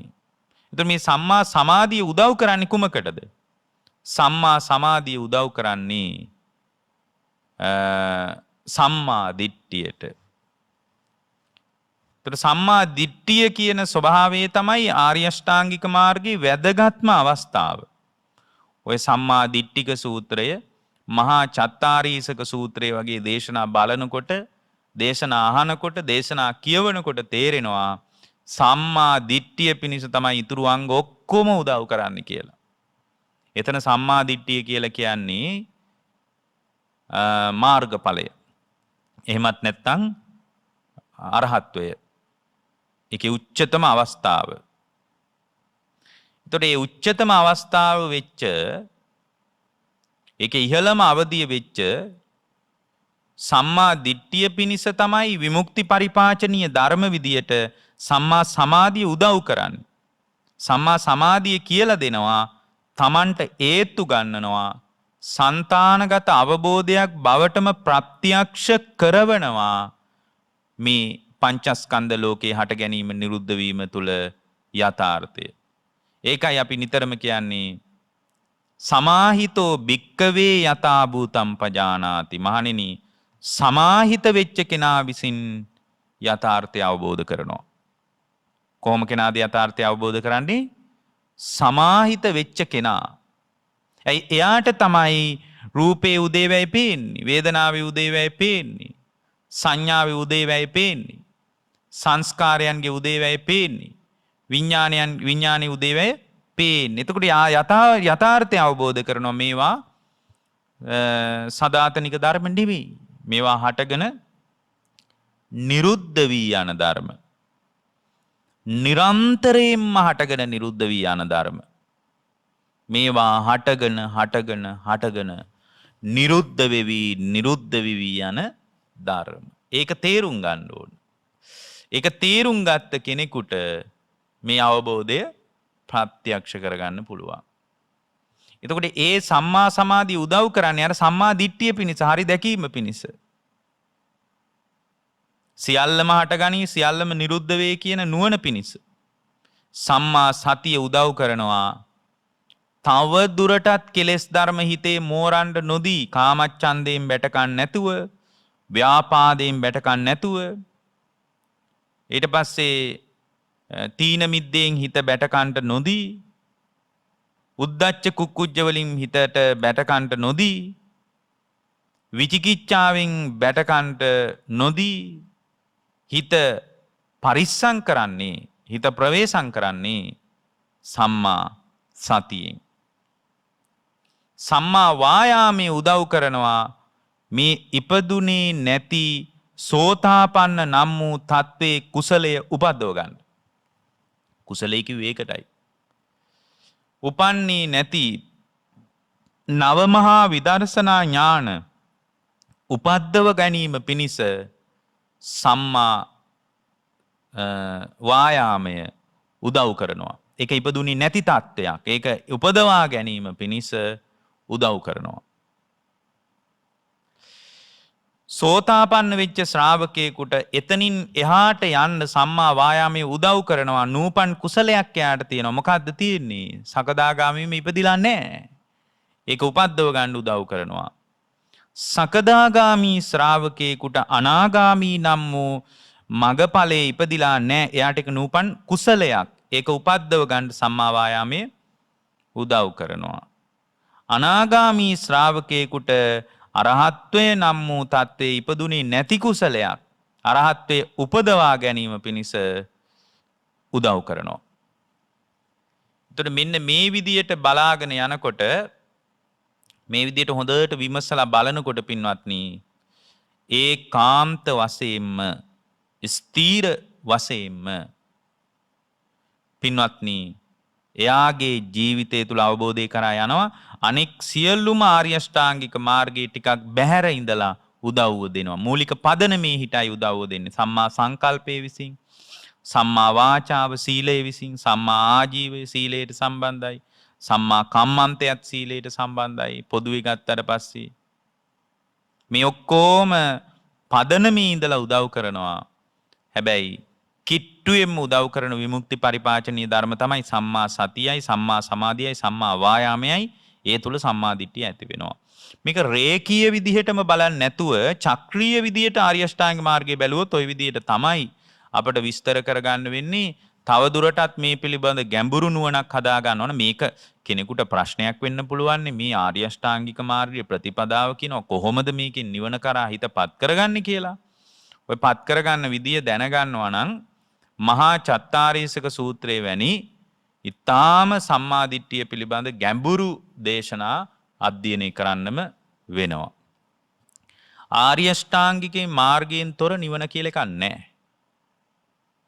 හැබැයි ආර්ය අෂ්ටාංගික මාර්ගයේ තියෙන්නේ Tamanගේ ජීවිතේ නිකන් මඩේ හිටවපු හින්නක් වගේ නම් පින්වත්නි එතනදී නිවනට හිතපත් කර ගන්නත් බෑ. ඒ පත් කර ගන්නවා කියලා හිතාගෙන ඉන්නවා නම් නිකන් එහෙම මෙහෙම පටලවාගත් ආර්ය අෂ්ටාංගික මාර්ගයක් තුල එයාට කවදාවත් එවැනි තත්වයක් අත්දකින්නත් බෑ. එතකොට මෙතනදී අපි හොඳට තේරුම් ගන්න ඕන මේ විපස්සනාව කියන කාරණේ, ජීවිතේ විදර්ශනා කරන එක. ඒක බුදු සමයෙන් තොරව ලෝකේ කිසිම ආගමික මතවාදයක හම්බ වෙන්නේ නැති එකක්. ලෝකේ කිසිම දෙයක හම්බ වෙන්නේ නැති එකක්. ප්‍රධාන වශයෙන් පින්වත්නි ඒ ජීවිතය තුළ මේ පුළුවන් තරම් දැන් විදර්ශනා කරනවා කියන්නේ Taman හොඳට හිත සමාහිත කරගෙන මේ ස්කන්ධයන් ටිකම නැවත නැවත මේ මොකද මිදෙනවා කියලා නිවන කියන්නේ පංචස්කන්ධේ මිදෙන එකටයි. නිවන කියන්නේ වෙන දෙයකට නෙමෙයි. නිවන කියන්නේ පංචස්කන්ධයෙන් හිත මුදවා ගන්න එකටයි. ඒතර පංචස්කන්ධයෙන් හිත මුදවා ගන්නවා නම් පංචස්කන්ධය විපස්සනා කරන විධි ක්‍රම ගණනාවක් හොයා ගන්න පුළුවන්. එතකොට ඔය ඒකේ හරි වැදගත් කොටසක් තමයි අට්ඨාරස විපස්සනාව කියලා අපි කියන්නේ. විපස්සනා භාවනා කළ යුතු ආකාර 18ක් තියෙනවා. නව මහා විදර්ශනාව කියලා තවත් ප්‍රභේදගත වීමක් තියෙනවා. මේ ඔක්කොගේම කතා කරන්නේ මේ රූප වේදනා සංඥා සංකාර විඥාන කියන පංචස්කන්ධ ලෝකයේ අත්දකින්න විදියයි. මේ හැම එකක්ම දකින්නේ සම්මා සමාධියෙන්. ඒකයි අද මේ දේශනාවේ ප්‍රධාන මාතෘකා පාඨයේ විදියට අපි සම්මා සමාධිය ගැන පාඩයක් මතක් කළේ. මොකද මේ ඔක්කොම දකින්න තියෙන්නේ සම්මා සමාධිය තුලින්. ඒක දකින්න ප්‍රධාන ක්‍රමය තමයි ත්‍රිලක්ෂණය. බුදුදහමේ කේන්ද්‍රීය කියවීමක්. මිනිස්සු දැන් අවධානයක් යොමු කරලා තියෙනවා. නමුත් මේක කේන්ද්‍රීය කියවීමක්. කේන්ද්‍රීය විග්‍රහයක්. මේක බොහෝම වැදගත් අවස්ථාවක් බුද්ධ ශ්‍රාවකයෙකුට. මොකද මේ ත්‍රිලක්ෂණය කියන එක ලෝකේ භාග්‍යවතුන් වහන්සේගේ ධර්මයෙන් පිට කොහෙවත් ඇත්තේ නෑ. ධර්මයෙන් පිට කිසිම තැනක මේ කාරණේ අත්දකින්න නෑ පින්වත්නි. එතකොට පළවෙනි එක තමයි අර ස්කන්ධයන් ටික අනිත්‍ය වශයෙන් බලනවා. මොකද මේකෙන්නේ නිදහස් වෙන්න තියෙන්නේ. මේ නිවන කියන්නේ මේ ලෝකයෙන් නිදහස් වෙනවා කියලා කියන්නේ Tamanගේ ලෝකයෙන් සහ බාහිර ලෝකයෙන් නිදහස් වෙනවා කියන එක. බාහිර ලෝකයේ කියනකොට මේ ග්‍රහතාරකා පෘථුවිය ගස් කොළන් මේ ඔක්කොම ඔලුවට ගන්න එපා. ලෝකය කියන එක ඉස්සලා විසඳ ගන්න. අභ්‍යන්තර ලෝකය කියලා කියන්නේ රූප වේදනා සංඥා සංකාර විඥාන කියන පංචස්කන්ධයට හිත නිවනට පත් කර ගන්නවා නම් අභ්‍යන්තර ලෝකයෙන් නිදහස් විය යුතුයි කියලා භාගතුන් වහන්සේ වදාලා. එතකොට හිත නිදහස් කරගන්න කෙනෙක් අභ්‍යන්තර ලෝකයෙන් නිදහස් වෙන්න ඕන නම් එයා රූපයෙන් නිදහස් වෙන්න ඕන, වේදනාවෙන් නිදහස් වෙන්න ඕන, සංඥාවෙන් නිදහස් වෙන්න ඕන, සංස්කාරයන්ගෙන් නිදහස් වෙන්න ඕන, විඥාණයෙන් නිදහස් වෙන්න ඕන. ඒක තමයි අභ්‍යන්තර ලෝකය. ඒ වගේම නිවනට හිතපත් කරගන්න කෙනා බාහිර ලෝකේනුත් හිත නිදහස් කරගන්න ඕන. මොකද්ද බාහිර ලෝකය කිව්වේ? ඇසට පේන රූපය, කනට ඇහෙන ශබ්දය, නාසයට දැනෙන ගඳ සුවඳ, දිවට දැනෙන රසය, කයට දැනෙන පහස, මනසට දැනෙන අරමුණු. මේක තමයි බාහිර ලෝකය. මේ ඔබේ ලෝකය කියලා කතා කරන්නේ ඔච්චරයි. ඔයිට වඩා ලෝකෙ මොකක්වත් තියනවද කියලා කියන්න බලන්න. නෑ. ඉතින් මේ ටිකෙන් නිදහස් වෙනවා නම් Tamanගේ පංචස්කන්ධ ලෝකයෙන් නිදහස් වුණාට පස්සේ එයාට යාගේ හිත විමුක්ත ස්වභාවයට, මිදුණු ස්වභාවයට පත් කරගන්න පුළුවන්. එවැනි මිදීමක් අත්දැකපු ශ්‍රාවකෙක් තවදුරටත් උපතක් කරා යන්නේ නෑ. තවත් දුරටත් උපතක් කරා යන්නේ නැහැ. ඒතකොට එයාගේ විදර්ශනා කරන එක්තරා පටිපාටියක් තමයි ওই මම මුලින් කිව්වේ අට්ඨාරස විපස්සනාව කියලා. 18කට බලනවා.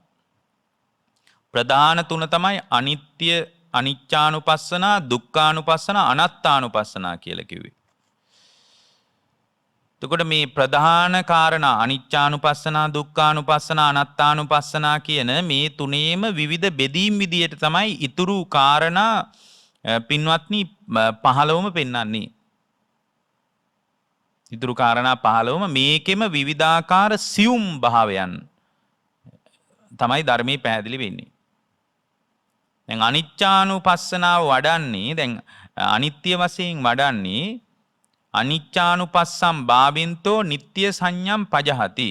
අපිට තියෙනවා මේ ස්කන්ධයන් පිළිබඳ නිත්‍ය සංඥාවක්. මේවා පිළිබඳ නිත්‍ය සංඥාවක් අපිට තියෙනවා. එතකොට මේ නිත්‍ය සංඥාව මේක නිකන් ස්ථිරයි වගේ එකක් අපේ ඔළුවේ වැඩ කරනවා. ඒ ඔළුවේ වැඩ කරන ගතිය නිසාම යා මේ රූපය අනවශ්‍ය විදියට නඩත්තු කරනවා. අනවශ්‍ය විදියට නඩත්තු කරනවා. නමුත් ඒ නඩත්තු කිරීම අස්සේම පේන්නේ අනිත්‍යතාවය. නමුත් මේ මෝඩ මිනිස්යාගේ අවිද්‍යාසගත කල්පනාවට මේ කාරණය පේන්නේ නැහැ. මේක යාට තේරෙන්නේ නැහැ. ඒතර යාට තේරෙන්නේ නැත්තේ එයා තුල පවතින නිත්‍ය සංඥාවක්. මෙන්න මේ නිත්‍ය සංඥාව බැහැර කර ගන්නවා නම් මොකක් හරි මේක දුරු කර ගන්න ඕන කියලා හිතේ අදහසක් තියනවා නම් ඒ නিত্য සංඥාව බැහැර කරගන්න මිනිසයා විසින් ස්ථීර වශයෙන්ම පින්වත්නි ඒකාන්ත වශයෙන්ම මේ අනිත්‍යානුපස්සනාවෙන් Tamanගේ ස්කන්ධ ලෝකේ දිහා බලන්න ඕන. Tamanගේ ස්කන්ධ ලෝකේ විතරක් නෙමෙයි බාහිර සවිඥානික කයවල් දිහාත් බලන්න ඕන. හැබැයි එකක් මතක තියාගන්න අවිඥානික දේවල් දිහා නෙමෙයි. gedara දිහා, කාර් එක දිහා, රත්තරන් බඩු දිහා, සාරි දිහා, අල්මාරි දිහා, ඇඳපුටු මේස දිහා, කුඹුර දිහා, ඉඩම දිහා, පොල්ගස් දිහා බලන්නේ. සවිඥානික කයවල් දිහා විතරයි මේ විදිහට විදර්ශනා කරන්නේ. අජ්ජත් වශයෙන්ුත් බලනවා, ඇතුලේ පංචස්කන්ධ ලෝකයක් බලනවා. බාහිද්ද වශයෙන් බලනවා මේ මගේ දරුවා, මගේ බිරිඳ, මගේ අම්මා, මගේ තාත්තා, මගේ දුව, මගේ පුතා මේ විදියට පින්වත්නි බාහිර ලෝකයේ පංචස්කන්ධයන් පිළිබඳවත් අපිට නිකන් අපේ මනස තුල නිරන්තරයෙන්ම හැප්පෙන ගතියක් තියෙනවනේ. මම මගේ ආත්මය කියලා පොඩි නිට්ටිය ගතියක් තියෙනවනේ එළියේ දේවලුත්. එතකොට අජ්ජත් බහිද්ද වශයෙන් දෙපැත්තට බලන්නේ සවිඥානික කයවල් දිහා. එතකොට තමයි යා තුල නිට්ටිය සංඥාව බැහැර වෙලා නැහැ. ඒක තමයි පළවෙනියෙන් කරන්න ඕන. අනිච්චානුපස්සම් භාවින්තෝ නිට්ටිය සංඥම් පජහති. අනිත්‍යානුපස්සනාව අනිත්‍ය වශයෙන් රූපය, වේදනාව, සංඥාව, සංකාර, විඥානි දිහා බලනකොට එයාට තමා තුල නිට්ටිය සංඥාව බැහැර වෙලා යනවා. තමා තුල නිට්ටිය සංඥාව බැහැර වුණාටම මදි. තමන් තුල නිත්‍ය සංඥාව බැහැර වුණාට මදි. මොකද ඕක තමන් තුල බැහැර වෙලා බාහිර සත්ව පුද්ගල භාවයේ ටිකක් මෝරලා වැඩෙන්නත් පුළුවන්. එතකොට බාහිර සත්ව පුද්ගල භාවයේ මෝරලා වැඩෙන එකේ නවත්ත ගන්න බාහිරටත් මේ විදියටම විපස්සනා කරන්න ඕන. අර සම්මා සමාධිය තුලින් මම මෙහෙමනම් මගේ දරුවත් මෙහෙමයි. මගේ දරුවගේ රූපේටත් ඔය ටික තමයි. මගේ බිරිඳගේ රූපේටත් ඔය ටික තමයි. මගේ අම්මගේ රූපේටත් ඔය ටික තමයි. මගේ තාත්තගේ රූපේටත් ඔය ටික තමයි කියලා අර අනිච්චානුපස්සනා වශයෙන් බාහිරටත් බලනකොට එයාට බාහිර ලෝකයේ පිළිබඳ යම් නිත්‍ය සංඥාවක් තිබ්බනම් ඒකත් කඩා වැටෙනවා. එතකොට අනිත්‍ය නම් අනිත්‍යතාවයක් පවතිනවා නම් පින්වත්නි ඒකාන්ත වශයෙන් දුක පවතිනවා කියලා දැක ගන්නවා. අනිත්‍ය නම් ඒක දුකයි. අනිත්‍ය නම් දුකයි. මොකද මේවා හේතුන් නිසා හටගත්ත ඵල ධර්ම විදියටනේ භාග්‍යවතුන් වහන්සේ ලෝකයම අපට පෙන්වා දෙන්නේ. අනිත්‍ය නම් දුකයි. එතකොට යා දුකක් විදියට දකිනවා. දුක්ඛානුපස්සනා වශයෙන් අනුපස්සනා කරනවා. මොකක්ද අනුපස්සනා කරන්නේ? සවිඥානික කය. කොහේ සවිඥානික කයද? මේ තමා තුල පවතින රූප, වේදනා, සංඥා, සංකාර, විඥාන. මේ රූපය මොන්න තරම් දුක්ඛ ස්කන්ධයක් ගෙනත් දෙනවද? දුක විදියට දකිනවා.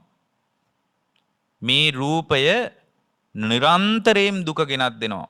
අතපය කැඩුනහම, විවිධාකාරයේ ආබාධයන් නැති වුණාම, විවිධ ව්‍යාධීන්ට පත් වුණාම මේ රූපය මොන්න සානං මොන්න තරන්නම් දුකක් Taman කරා පමුණුවනවද? දුකෙන්ම පිරිච්ච, දුකෙන්ම යට වෙච්ච ලෝකයක් නේද කියලා Tamanගේ රූපය මේ වේදනාව. දැන් සැප වේදනාව තුල දුකක් පවතිනවා. මොකද සැප වේදනාව අනිත්‍ය වීමම දුකයි. දුක් වේදනාව තුල කොහොමවත් දුක පවතිනවා. උපේක්ෂා වේදනාව තුල විපරිණාමයේ මත දුක පවතිනවා. එහෙමනම් වේදනාව තුල දුකක් පවතින්නේ. සංඥාව තුල දුක පවතිනවා. සංස්කාරය තුල දුක පවතිනවා. මේවා අර මේ උදේවැය දකින්න විදිහ අපි මේ දේශනාවෙන් මතක් කළානේ. ඒක දැනගන්න කෙනෙකුට මෙතනින් එහාට මේක දුක්ඛානුපස්සනා වශයෙන් අනුපස්සනා කරන්න ගොඩාක් අමාරු නෑ පින්වත්නි. ඒතර දුකක් විදියට දකින්නකොට පංචස්කන්ධ ලෝකය දුකක් යන හැඟීම මත පිහිටා එයා හොද්දට සමාධියෙන් ඒක දකිනවා. දුකයි නම් ඒක මම කියලා අල්ලන්න පුළුවන්ද? මගේ කියලා අල්ලන්න පුළුවන්ද? මගේ ආත්මය කියලා අල්ලන්න පුළුවන්ද? අන්න ඒ විදියට බලනකොට මේ පංචස්කන්ධය මම, මගේ ආත්මය කියලා ග්‍රහණය කරගන්න දෙයක් නැහැ. තණ්හා මාන දිට්ටි වශයෙන් අල්ලන්න දෙයක්වත් නැහැ. ප්‍රපංචකරණයක් කරන්න දෙයක්වත් නැහැ.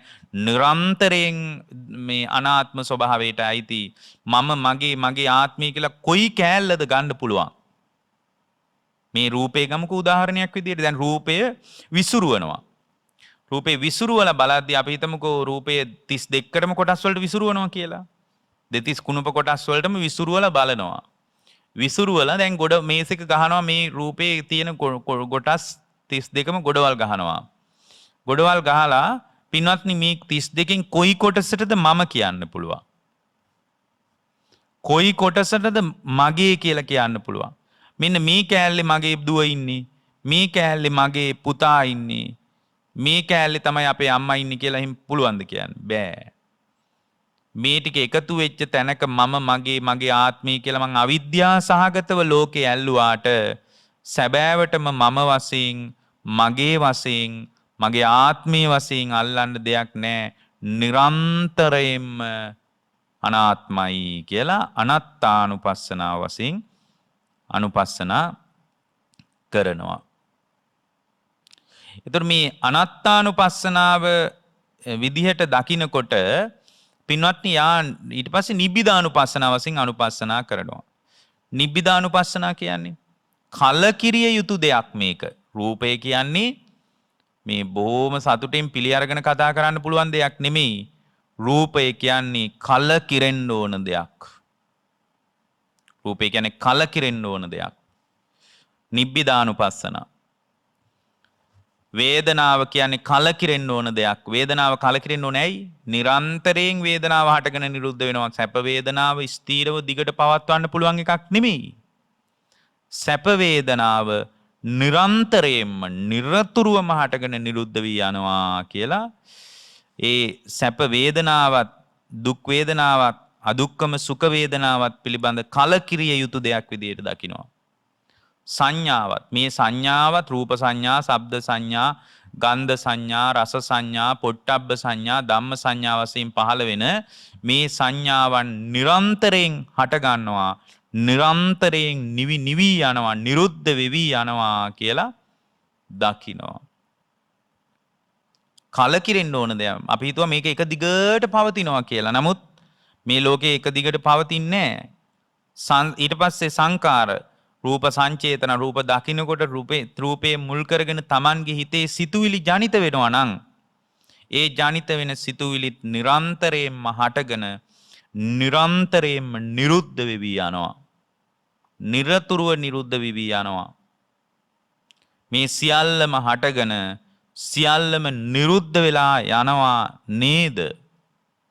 සියල්ල තුල යථාර්ථය මේක නේද කියලා පින්වත්නි කලකිරිය යුතු විදියට යා පංචස්කන්ධයේ දිහා බලනවා.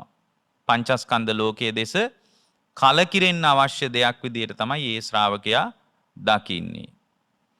ඊළඟට පින්වත්නි ඒ ශ්‍රාවකයා විසින් දකින්නේ බුදුරජාණන් වහන්සේ මතක් කරනවා විරාගානුපස්සනා. නොඇලිය යුතු දෙයක් විදියට දකිනවා. නිරෝධානුපස්සනා. නිරුද්ධ වී යන දෙයක් විදියට දකිනවා. පටිනිස්සග්ගානුපස්සනා. අත හැරලා දාන්න ඕන දෙයක් විදියට දකිනවා. මේ විදියට අනුපස්සනා කරනවා සම්මා සමාධිය තුල වාසය කරමින්. ඒතර මේ විදියට දකිනකොට පින්වත්නි ඒ ශ්‍රාවකයා තුල භාග්‍යවතුන් වහන්සේ මතක් කරනවා එතනින් එහාට ඒ ශ්‍රාවකයා සම්පූර්ණයෙන්ම තමන්ගේ ජීවිතය මේ ස්කන්ධ ලෝකය කායානුපස්සනා වශයෙන් අනුපස්සනා කරනවා. එතකොට තමයි අර ඝන සංඥාව දුරු වෙලා යන්නේ. බෙද බෙදා බලනවා. රූපේ බෙද බෙද බලනවා. එතකොට යාට තේරෙනවා මේක ඝන දැන් අපි මේ ඉස්සරහා මේසයක් තියෙනවනේ. මේ මේසේ කෑලි වලට කැපුවාට පස්සේ මේසේ කියලා කොයි කෑල්ලටද කියන්න පුළුවන්. ලී කෑලි ටිකක් එතන තියෙන්නේ. අන්න ඒ වගේ විදියට බෙද බෙද බලනවා. එතකොට අර ඝන සංඥාවක් මේසේ කියලා ඝන සංඥාවක් තියෙනවා. ඒක දුරු වෙලා යනවා. සත්වයා පුද්ගලයා වශයෙන් අපි තුල පවතින ඝන සංඥාවක් තියෙනවනේ. ඒක දුරු වෙලා යනවා. ඊට පස්සේ වායානුපස්සනා භාවෙන්තෝ ආයූහනම් පජහති. පින්වත්නි අජ්ජත්තික බාහිර ආයතන තුල වැය වෙන පැත්තම බලනවා, නිරුද්ධ වෙන පැත්තම බලනවා. එතකොට පින්වත්නි රැස් කරන්න හිතෙන්නේ අතහැරිලම යනවා. ආයුව නම් පජහති. රැස් කරන ගතියක් තියෙනවා නම් ඒක අතහැරිලා යනවා.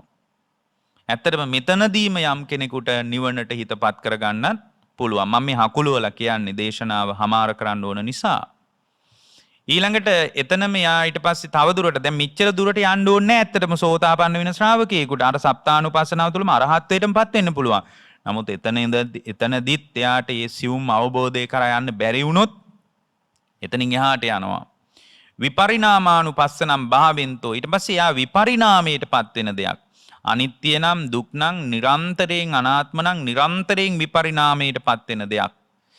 මේ සියලුම සජීවී ස්වභාවයෙන් පවතින සවිඥානික සියලු දේවල් නිරන්තරයෙන් විපරිණාමයටපත් වෙනවා කියලා විපරිණාමානුපස්සනාවම දිග්ගටම මානසිකාරක නම් මෙතනදිත් නිවනට හිතපත් කරගන්න පුළුවන්. වැදගත්ම දෙයක් තමයි අනිමිත්තානුපස්සම් භාවෙන්තෝ නිමිත්තං පජහති. අනිමිත්තානුපස්සනම් භාවෙන්තෝ. අනිමිත්තානුපස්සනම් භාවෙන්තෝ කියලා කියන්නේ පින්වත්නි තමන්ගේ හිතේ සටහන් වශයෙන් අපිට වැටහෙන ගතියක් තියෙනවා. ඒකට කියනවා නිමිති කියලා. දැන් අත කිව්වොත් S2 පියාගෙන අත කියන නිමිත්ත අපිට සිහි කරගන්න පුළුවන්. ගැහැණියෙක්, පිරිමියෙක්, ගෙයක්, කාර් එකක් මේ විදියට S2 පියාගෙන නිමිත්ත අපිට සිහි කරගන්න පුළුවන්. නිමිත්ත හිතට වැටහෙනවා. නිමිති වශයෙන් අපේ මනසේ හිටලා තියෙනවා පින්වත්නි හිතේ.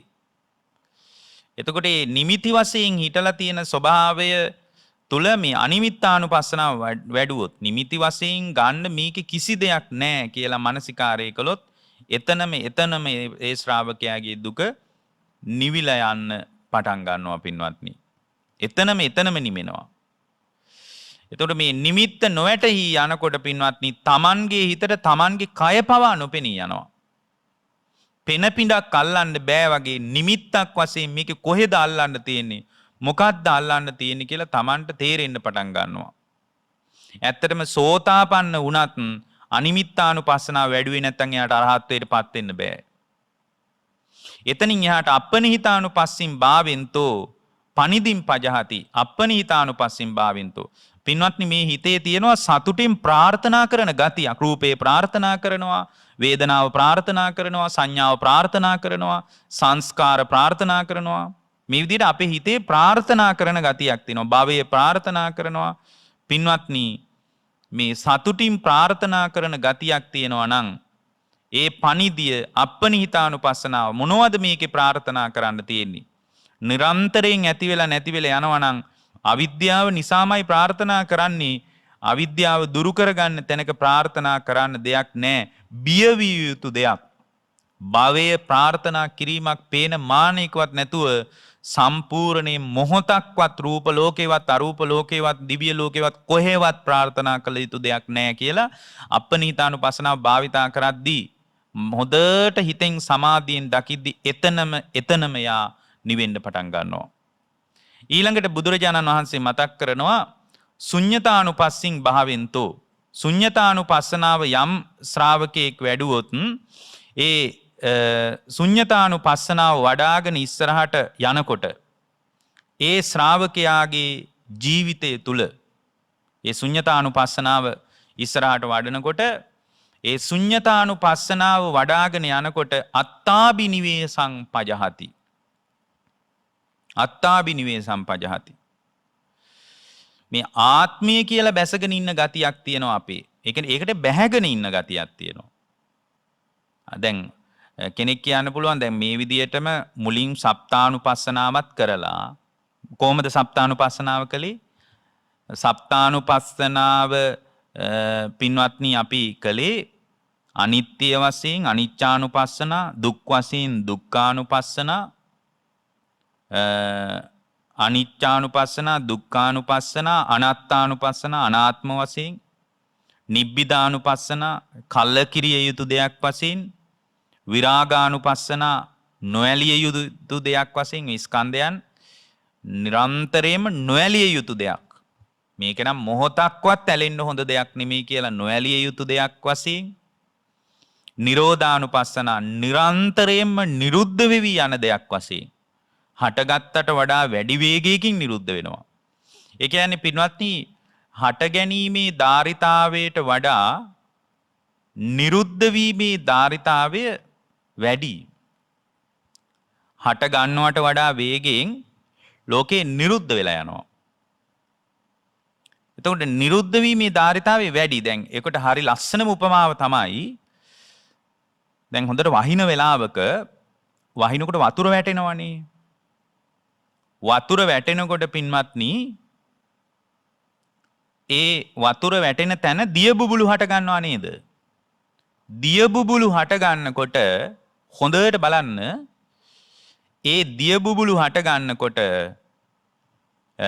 දිය බුබුල මතුවෙලා ඇවිල්ලා එක පාරමයි නිරුද්ධ වෙලා යන්නේ. ඒක හොඳ උදාහරණයක්.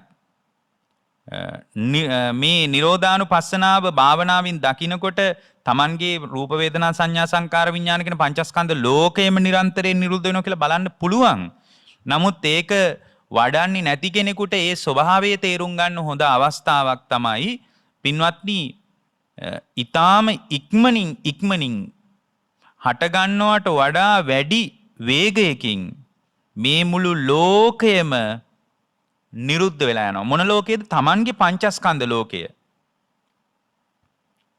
හටගත්තට වඩා වැඩි වේගයක් උද්වේගයක් තියෙනවා නිරෝධයට. ඊටාම වේගයකින් නිරුද්ධ වෙලා යනවා. එතකොට මේ නිරුද්ධ වෙන වේගයේ දකින්නකොට ඒක නිරෝධයේ පැත්තෙන්ම බලනකොට පටිනිස්සග්ගානුපස්සනා සියල්ලම අතහැරලා දාන්න හිතෙනවා. ඒ කියන්නේ රූපයත් අතහරිනවා, වේදනාවත් අතහරිනවා, සංඥාවත් අතහරිනවා, සංස්කාරයත් අතහරිනවා, විඥානයත් අතහරිනවා. අන්තිමටම ධානයක් උපන්නොත් මේ භාවනාව තුළදී මේ වෙනකොට ධානයක් ඉපදිලා තියෙන්න ඕනනේ. එතකොට ඒ ධානයත් අතහරිනවා. දැන් ඇත්තටම මෙතනදී තව ලස්සන දෙයක් තියෙනවා ගොඩක් දෙනෙක් දන්නේ නැති පටිනිස්සග්ගානුපස්සනාවේදී නිවනත් අතහරින්න ඕන පින්වත්. නිවනත් අතහැරලා දානවා.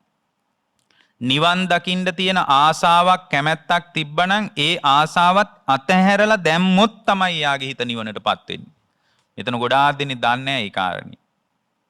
පටිනිස්සග්ගානුපස්සන කියන්නේ සියල්ලම අතහැරලා දානවා. ඒ සියල්ලම අතහැරලා දානකොට සියල්ලම අතහැරලා දාපු තැනක තමයි නිවනට හිතපත් වෙන්නේ. එතකොට සියල්ලම අතහරිනවා නිවනත් අතහරිනවා. එතකොට මේකේ හරි වාසියක් වෙනවා. උපක්‍රමශීලී දෙයක් මෙතන තියෙනවා. අපේ හිත මායයට පේනවා.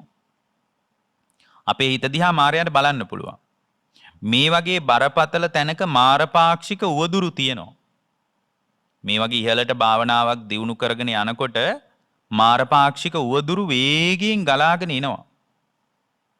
දැන් මේ නිවනත් අතහැරලා දානකොට මායයට ඒ අතහැරපු බවත් පේනවා.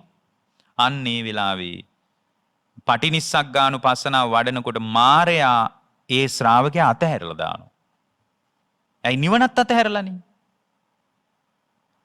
ඒ නිසා මේ පටිනිස්සග්ගානුපස්සනාව නිවන කරා යන ශ්‍රාවකෙක් නිවනට හිත නැඹුරු කරගන්න හිතාගෙන ඉන්න කෙනෙක් ඒකාන්ත වශයෙන් පින්වත්නි මේක වඩන එක හොඳයි. එතකොට සම්මයක් ප්‍රයෝගයක් උපක්‍රමයක් විදියට මායයා ඒ හිත අතහැරලා දානවා. ඒ අතහැරීම තුල තමයි යාට නිවනට හිතපත් කරගන්න පහසු වෙන්නේ. ඒතර ඔය ටික වඩාගෙන යනකොට අපි එතනින් එහාට අපි කිව්වා සම්පූර්ණ කායානුපස්සනාව. දැන් ඔතනදී මේ ඒ පුද්ගලයාට ඒකාන්ත වශයෙන් අවබෝධය ප්‍රත්‍යක්ෂ කරගන්න පුළුවන්. මොකක් හරි ගැටලුවක් නිසා යාට බැරි වුණා කියමුකෝ. එතකොට යා එතනම ආයෙත් ඊළඟ පියවර විදියට කායානුපස්සනාව වඩන්න ඕන. ඇයි? කායානුපස්සනම් භාවෙන්තෝ ඝන සංඥම් පජහති. අර ඝන සංඥාව කියලා එකක් තියෙනවා. මගේ දුව, මගේ පුතා, මගේ රූපේ, මගේ කය මේ විදියට මම කියා අපි මේ අල්ලගත්ත ඝන සංඥාවක් තියෙනවා. මේ ඝන සංඥාව දුරු කරගන්නවා. මේ රූප වේදනා සංඥා සංකාරවල අපි තුල පවත්වන ඝන සංඥාව දුරු කරගන්නවා. එතකොට මේ ඝන සංඥාව දුරු කරගන්නවා නම් දැන් මේ ඝන සංඥාව දුරු කරගන්න කෙනා කායානුපස්සනාව වඩන්න ඕන. බලන්න හැම කායානුපස්සනා භාවනාවකම මේ රූපේ බෙද බෙද පෙන්වන්නේ. ධාතු 6කට බෙදනවා. නවසී වතික කියලා අවදි 9කට බෙදනවා. ඊට පස්සේ දෙතිස් කුණප කොටස් සම්බන්ධ භාවනා කරද්දී 32කට බෙදෙනවා. ධාතු මනසිකාරයේදී පඨවි ධාතු, ආපෝ ධාතු, තේජෝ ධාතු, වායෝ ධාතු කියලා ධාතු 4කට බෙදලා වඩනවා. එතකොට අර මම කියලා අල්ලගෙන තිබ්බ ඝන සංඥාවක් තිබ්බනම් බලාගෙන ඉද්දී ඒ ඝන සංඥාව කැඩිලා යනවා. ඔන්න ඒක 8 වෙනි පියවර විදියට එයා අත්දකින්න ඕන.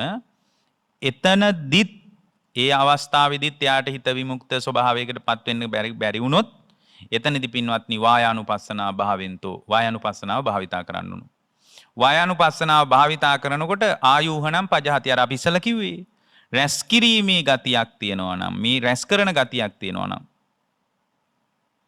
ආජ්ජත්තික බාහිර සියලු දේවල් සියලුම ලෝකයේ ඇති වෙලා නැති වෙලා යනවා. රූපයත් ඇති වෙලා නැති වෙලා යනවා. ඒ රූපේ දකින්න හිතත් ඇති වෙලා නැති වෙලා යනවා. ඒ රූපේ දැනගන්න ඒ හිතත් ඇති වෙලා නැති වෙලා යනවා. ඒ හිත දැනගන්න අර ඒ හිතත් ඇති වෙලා නැති වෙලා යනවා. මේ විදිහට හිත 4ක් 5ක් 6ක් පිටිපසට බලන්න. ඒ කියන්නේ රූපයත් ඇති වෙලා යන්නේ නැති වෙලා යනවා. ඒ රූපේ දැනගන්න හිතත් ඇති වෙලා නැති වෙලා යනවා. ඒ හිතත් ඇති වෙලා නැති වෙලා යනවා. ඒක දැනගන්න හිතත් ඇති වෙලා නැති වෙලා යනවා කියලා සියුම්ම පිටිපස්සට බලනවා. ඒ වෙලාවට පින්වත්නි හිස් බවක් දැනෙනවා. හිස් බවක් දැනෙනවා. ඒ හිස් බව කොයිතරම් දැනෙනවද කියනවා නම් ඒ සියලු මේ සංස්කාර ධර්මයන් හිතේ පතිත වෙන්නේ නැහැ ඒ කාලය තුල. සංස්කාර ධර්මයන් හිතේ පතිත වෙන්නේ නැහැ ඒ අවස්ථාව තුල. සංස්කාරයන් නැති නොවි සංසාරයට රැස් වෙන්නේ නැහැ ඒ කාලය තුල. අන්න ඒකයි මෙතන කිව්වේ ආයූහනම් පජහති. වයානුපස්සම් භාවෙන්තෝ ආයූහනම් පජහති රැස් වෙන්නේ නැහැ. මොකද රැස් කිරීම කියන එක වෙන්නේ හිතට සංස්කාර ධර්මයන් ගලනකොට. දැන් මෙතන ගලන්නේ නැහැ සංස්කාර. හිත බොහොම ශාන්ත ප්‍රණීත ස්වභාවයට පත් වෙලා මේක තමයි ස්ථාවර කරගන්න ඕනේ. මේ දැන් ස්ථාවර නෑ මොකද නැගිට ගමන් භාවනාවෙන් ඉවරයි. ආයෙත් සංස්කාර ගලනවා. හැබැයි වායානුපස්සනාවෙන් ඇති වෙලා නැති වෙලා යන විදිය Tamanගේ ලෝකයක් බාහිර ලෝකයක් දකින්නකොට රැස් කරන ගතියක් තියෙනවා නම් ඒක අතහැරිලා යනවා. එතකොට එතනින් එයාට අනිවාර්යෙන් හිත විමුක්තියටපත් කරගන්න පුළුවන්. එතනත් බැරි වුණා කියමුකෝ කමන්නේ. එතනත් බැරි වුණා කියමුකෝ. ඊළඟට එයා විපරිණාමානුපස්සනාව වඩනවා. 10 වෙනි අවධිය විදියට. විපරිණාමානුපස්සනාව වඩනකොට පින්වත්නි නිරන්තරයෙන් අනිත්‍යයට යාම නිසාම වෙනස් වෙනවා. රූපයත් වෙනස් වෙනවා. ඉතින් මේක අතීතයටත් බලන්න පුළුවන් අනාගතයටත් බලන්න පුළුවන්. මේක යාට විහිදුව විසුරුව බලන්න පුළුවන්. කුඩා කාලේ තිබ්බ රූපේට දැන් මොකද්ද වුනේ? නිරන්තරයෙන් විපරිණාමයටපත් වුණා. එකපාර වුණාද? නෑ. මොහොතක් ගානේ ක්ෂණයක් ගානේ සියල්ලම විපරිණාම. එතකොට මේ විදියට දකින්නකොට පින්වත්නි එයාට මේ රූප කලාප බිඳි යන විදිය පේනවා. වාඩි වෙච්ච මම නිමි නැගිටින්නේ එකම ගඟක් දෙවතාවක් දකින්න බෑ වගේ. එකම ගඟකින් දෙවතාවක් මිනිහෙකුට නාන්න බෑ වගේ. ඒ ගඟත් නිරන්තරයෙන්ම වෙනස් වෙනවා. ඒ බැහැපු මිනිහත් නිරන්තරයෙන්ම වෙනස් වෙනවා. මේ විදියට විපරිණාමානුපස්සනාවෙන් පින්වත්නි මේ රූප කලාප බිඳි යන විදිය වේදනාව නිරන්තරයෙන්ම ක්ෂණයක් ගානේ හටගෙන නිරුද්ධ වෙන විදිය මේ සියල්ල දකින්න පුළුවන්. එතනින් පස්සේ තමයි ඉතින් බොහොම ප්‍රබල අවස්ථාවක් අර අනිමිත්තානුපස්සනාව අපි කියපු අනිමිත්තානුපස්සනාව හොඳට වඩාගෙන ඉස්සරහට යනවා. ඒක ගැන අපි යම් අදහසක් මතක් කළා. අපනිහිතාන මේක මේ කියන්නේ අනිත්‍ය දුක්ඛ අනිච්චානුපස්සනා දුක්ඛානුපස්සනා අනාත්තානුපස්සනාවෙන් සියුම් භාවයන් මේ. ඊළඟට අපනිහිතානුපස්සින් භාවෙන්තෝ පනිදින් පජහති ඒක ගැනත් අපි කිව්වා මුලින්. මේක බොහෝම වැදගත් දෙයක් තමයි. මෙන්න මේක අත්දැක්කේ නැත්නම් සෝතාපන්න වෙන්නවත් බෑ. හැබැයි මේක මුලිනුත් අත්දකින්නවා. නමුත් ඒක තවත් සියුම්මයි මේ අත්දකින්නේ. ශුඤ්ඤතානුපස්සින් භාවෙන්තෝ අත්තාබි නිවේසම් පජහති. අබිනිවෙස් කරන ගතියක් මේ හිතේ තියෙනවා. ආත්මී කියලා බැසගෙන ඉන්න ගතියක් මේ හිතේ තියෙනවා. ශුඤ්ඤතානුපස්සින් භාවෙන්තෝ පින්වත්නි අපිට මේ ශූන්‍යතාවයේ අවබෝධ කරගන්න බැරි වෙච්ච නිසා තමයි මේසා දීර්ඝ කාලයක් සංසාරේ ඇවිදින්නේ.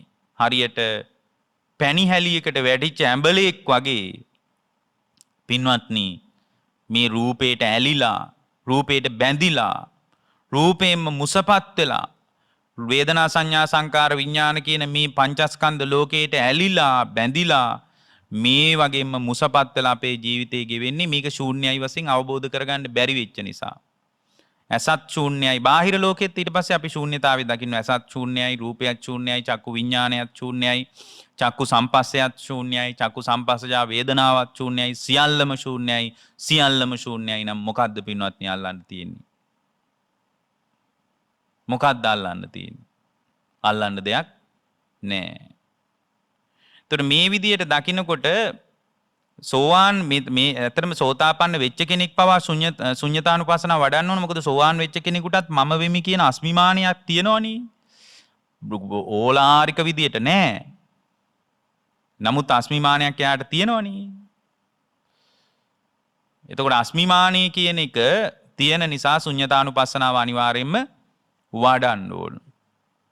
ඒ ශුන්‍යතානුපස්සනාව වඩනකොට අත්තාබිනිවේසං හරියට මම මේ සම්පූර්ණයෙන් බැසගෙන ඉන්න ගතියක් ආත්ම වශයෙන් තියෙනවනේ ඒක ආයින් වෙලා යනවා. අධිපඤ්ඤා පස්සම් භාවෙන්තෝ සාරදාබිනිවේසම් පජහති. අධිප්‍රඥාවෙන් ඒ කියන්නේ විනිවිද යන ප්‍රඥාවෙන් මේ දිහා බලනවා. Tamanගේ පංචස්කන්ධ පිළිබඳ, ආයතන පිළිබඳ, ධාතු පිළිබඳ විනිවිද යන ප්‍රඥාවකින් එයා දකිනවා. විනිවිද යන ප්‍රඥාවකින් දැනගන්නකොට ඒ ශ්‍රාවකයා තුළ සම්පූර්ණයෙන් අධිපඤ්ඤා පස්සම්භාවෙන්තු අධිප්‍රඥාවෙන් මේක දකිනවා. ඒ අධිප්‍රඥාවෙන් විනිවිද යන ප්‍රඥාවෙන් දකිනවා. මෙතන සංස්කාර ගොඩක්, නාම රූප ධර්ම ගොඩක් ඇති වෙලා නැති වෙලා යනවා. හැර මෙතන කිසිම දෙයක් නැහැ කියලා දකිනවා. සාරයක් වශයෙන් ගත්ත දෙයක් තියෙනවා නම් ඒ සරුසාර වශයෙන් අල්ලපු දේ එතන බැහැර වෙලා යනවා. අධි ප්‍රඥාවෙන් දකිනකොට ගැහැණියෙක් පිරිමියෙක් කියලා සිතුවිල්ලක් මේක නිකන් හැඟීමක් විතරයි. මෙතන කොහෙද සම්පූර්ණයෙන් ගැහැණියෙක් පිරිමියෙක් කියලා අල්ලන්න පුළුවන්කමක් තියෙන්නේ කියලා මේ සියල්ල විශ්ව සමතාවයක් විදියට, ධාතු සමவாயයක් විදියට සකස් වෙච්ච දෙයක් විදියට අධි ප්‍රඥාවෙන් දකිනවා. ආදීනවානුපස්සම් භාවෙන්තෝ ආලයාබිනිවේසම් පජහති. පින්වත්නි මේ වගේ ආදීනවම දකින්න, රූපේ ආදීනවෙම දකිනවා. වේදනාවේ ආදීනවෙම දකිනවා. මේ වේදනාව නිරන්තරයෙන් දුක ගෙනත් දෙනවා. පංචස්කන්ධේ නිරන්තරයෙන් දුක ගෙනත් දෙනවා. මේ විදියට දකිනකොට පින්වත්නි එතනදී මේ ආදීනව දකිනකොට ඒ ආදීනව දකින තැනක් පින්වත්නි ආලයාබිනිවේසං. ආලයක් තිබ්බනම්, ඇලුම් කිරීමක් තිබ්බනම් ඒක දුරු වෙලා යනවා. යථා භූතානුපස්සින් භාවෙන්තෝ සම්මෝහාබිනිවේසං පජහති.